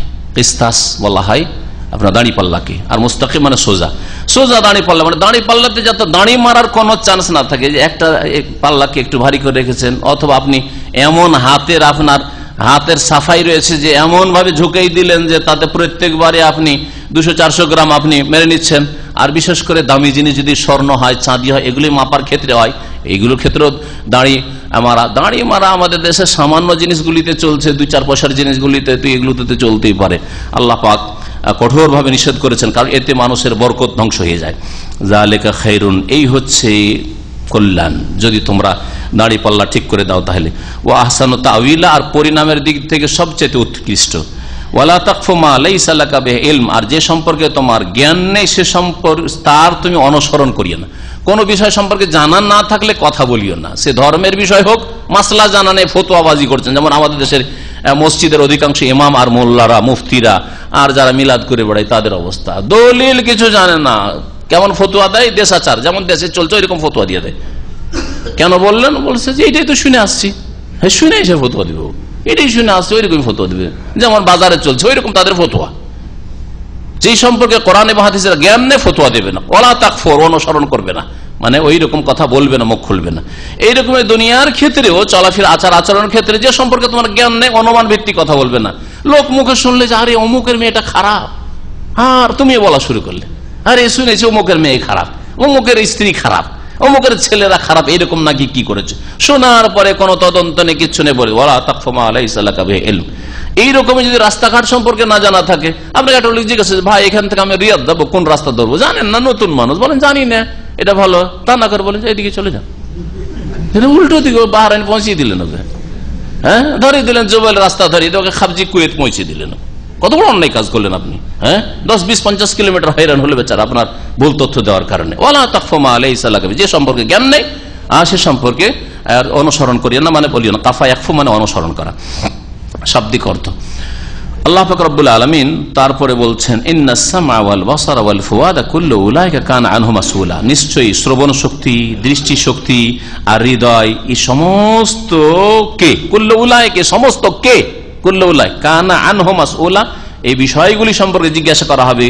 চোখে যে গুনাহগুলি হচ্ছে চোখকে জিজ্ঞাসা করা হবে, কানের দ্বারা যে গুনাহ হয়েছে কানকে জিজ্ঞাসা করা হবে, হৃদয়ের দ্বারা যে গুনাহ হয়েছে হিংসা, বিদ্বেষ, শত্রুতা আর শিরক, কুফরি অন্তরে লুকায়িত ছিল, অন্তরে গৌসুল আজম আর অমুক আর তমুক লুকায়িত, অন্তরে বিদাত লুকায়িত ছিল কিন্তু সৌদি আরবের পরিবেশে করতে পারেন নাই, এগুলো জিজ্ঞাসা করা হবে সব সম্পর্কে। কাকে জিজ্ঞাসা করা হবে? এই অঙ্গগুলিকে, অঙ্গ প্রত্যঙ্গকে কিয়ামতের দিন আল্লাহ পাক জিজ্ঞাসা। এই মর্মে অনেকগুলি আয়াত রয়েছে, তার একটি আয়াত হচ্ছে এটা। কান দিয়ে গুনাহ করে গান শুনেছেন, হ্যাঁ, খারাপ কথা শুনেছেন, হ্যাঁ, জিজ্ঞাসা করা। গীবত শুনেছেন, জিজ্ঞাসা করা হবে কানকে, যে কান তুই তোকে দিয়ে কি করেছিল এই লোকটা। চোখকে জিজ্ঞাসা করে, এই চোখ তোকে দিয়ে কি করেছিল, নেকির কাজ করেছিল, ভালো দেখেছিল, মন্দ দেখেছিল। বলছে আল্লাহ ওর স্ত্রী দেখতে ভালো লাগতো না, শুধু অপরের স্ত্রী দেখতে ভালো লাগতো, অপরের মেয়েকে দেখতে ভালো লাগতো। কিয়ামতের দিনে লাঞ্ছিত অপদস্থ করে দেবে, লাঞ্ছিত অপদস্থ করে দেবে কোটি কোটি মানুষ, অসংখ্য মানুষের সামনে কিয়ামতে। আল্লাহ পাক রব্বুল আলামিন যেন আমাদের হেফাজত করেন আর অঙ্গ প্রত্যঙ্গে নেকির কাজে লাগাবার জন্য তৌফিক দান করেন। আল্লাহ পাক তারপর বলা তামশি ফিল আরদে মারাহা, আর পৃথিবীতে দম্ভ ভরে চলাফেরা করিও না। দম্ভ ভরে গৌরবের সাথে অহংকার সাথে এমন চলা চলছেন, ডানে বামে তাকাতাকি নেই, সালাম নেই, দোয়ানে কেউ সালাম দিলে তার উত্তর নেই, এইরকম নয়। ইন্নাকা লান তাখরিকাল আরদ, কারণ তুমি কত বড় মানুষ হয়ে গেছে, 3.5 হাতের মানুষ। তুমি তো ভূপৃষ্ঠকে বিদীর্ণ করতে পারবে না। লান তাখারাকা আখরাকা মানে বিদীর্ণ করা, ফেড়ে দেওয়া। তুমি জমিনকে তো ফেড়ে ঢুকতে পারবে না। তুমি কত ক্ষমতা রাখো যে তুমি 3.5 হাতের মানুষ, আর ওজন কত হবে 60, 70, 80, 100 কিলো ওজন। তুমি যদি পায়ে হাঁটো আর দম্ভ ভরে হাঁটো, তো এই জমিনকে ভূপৃষ্ঠকে বিদীর্ণ করতে পারবে, ফাড়তে পারবে না, চিরতে পারবে না। আর কত বড় হয়েছে তো, তুমি তো উচ্চতায় পাহাড় পর্যন্ত পৌঁছতে পারবেন না। পাহাড়ের মতো মানুষ হতে পারবে? পাহাড়ের সমান উঁচা হয়ে গেছে আমি। তাহলে এই অহংকার কেন? পাহাড় চলে আসছে আদিকাল, যখন থেকে আল্লাহ সৃষ্টি করেছেন তখন থেকে পাহাড় একই অবস্থায় দেখছেন। আর আপনার মতো কত মানুষ আসলো আর গেল, আসলো আর গেল, আসলো আর গেল, আপনিও যাবেন। তাহলে তো অহংকার কিসের আবার? আল্লাহ পাক তার কুল্লু যালিকা কানা সাইয়্যুহু ইনদা রাব্বিকা মাকরুহা। এই যে 18টি বিষয় উল্লেখ করলাম, আল্লাহ বলছেন কুল্লু এই সমস্ত বিষয়গুলি কানা সাইয়্যুহু, এর মন্দ যে দিকগুলি রয়েছে, এর মধ্যে ভালো কিছু উল্লেখ করা হয়েছে ইতিবাচক, ওগুলো করবেন, আল্লাহর ইবাদত করেন, হ্যাঁ, শিরক করিয়েন না। কিন্তু যেগুলো নেগেটিভ রয়েছে, যেগুলি গুনহার কাজ, কুল্লু যালিকা, মাতা পিতার সেবা করেন, মাতা পিতাকে কষ্ট দিয়েন না, তাহলে পজিটিভ নেগেটিভ দুটোই বলা হয়েছে। ওজন পুরাপুরি দেন, কম করিয়েন না। আল্লাহ পাক বলছে কুল্লু যালিকা, এই সমস্ত বিষয়গুলি যা উল্লেখ করা হলো, কানা সাইয়্যুহু ইনদা রাব্বিকা, তোমার প্রতিপালকের নিকটে এর মন্দগুলি মাকরুহা, বড়ই ঘৃণিত, বড়ই ঘৃণিত। আল্লাহ পাক বড়ই ঘৃণা করেন।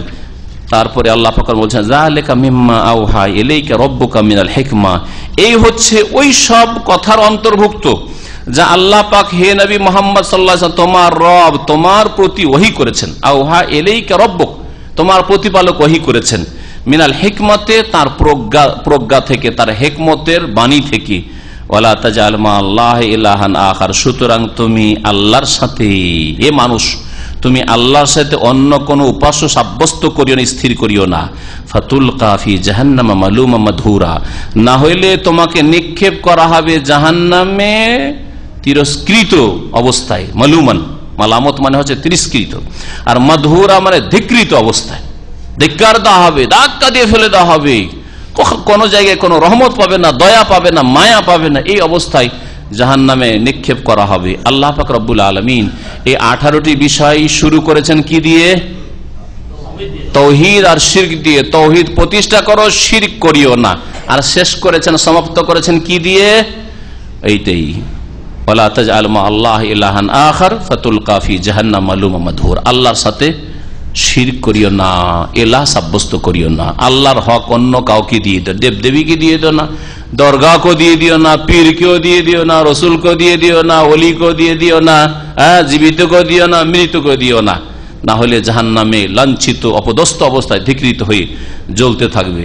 তাওহীদের কত গুরুত্ব, আর শিরক থেকে বেঁচে থাকা কত বড় ফরজ, যে আল্লাহ পাক সমস্ত উপদেশগুলিকে, বিষয়গুলিকে শুরু করলেন তাওহীদ দিয়ে আর শিরক দিয়ে, আর সমাপ্ত করলেন আবার তাওহীদ প্রতিষ্ঠা দিয়ে আর শিরক থেকে সতর্ক করা দিয়ে আল্লাহ পাক রব্বুল আলামিন যেন আমাদেরকে তাওহীদ কায়েম করার তৌফিক দান করে জীবনের প্রতিটি ক্ষেত্রে। আল্লাহ পাক জীবনের প্রতিটি ক্ষেত্রে শিরক থেকে যেন বাঁচিয়ে রাখেন। আল্লাহ পাক আমাদের যেন ইখলাস দান করেন। আল্লাহ পাক আমাদের গুনাহ খাতা যেন মাফ করে দেন। আল্লাহ পাক আমাদের হজ যেন কবুল করেন।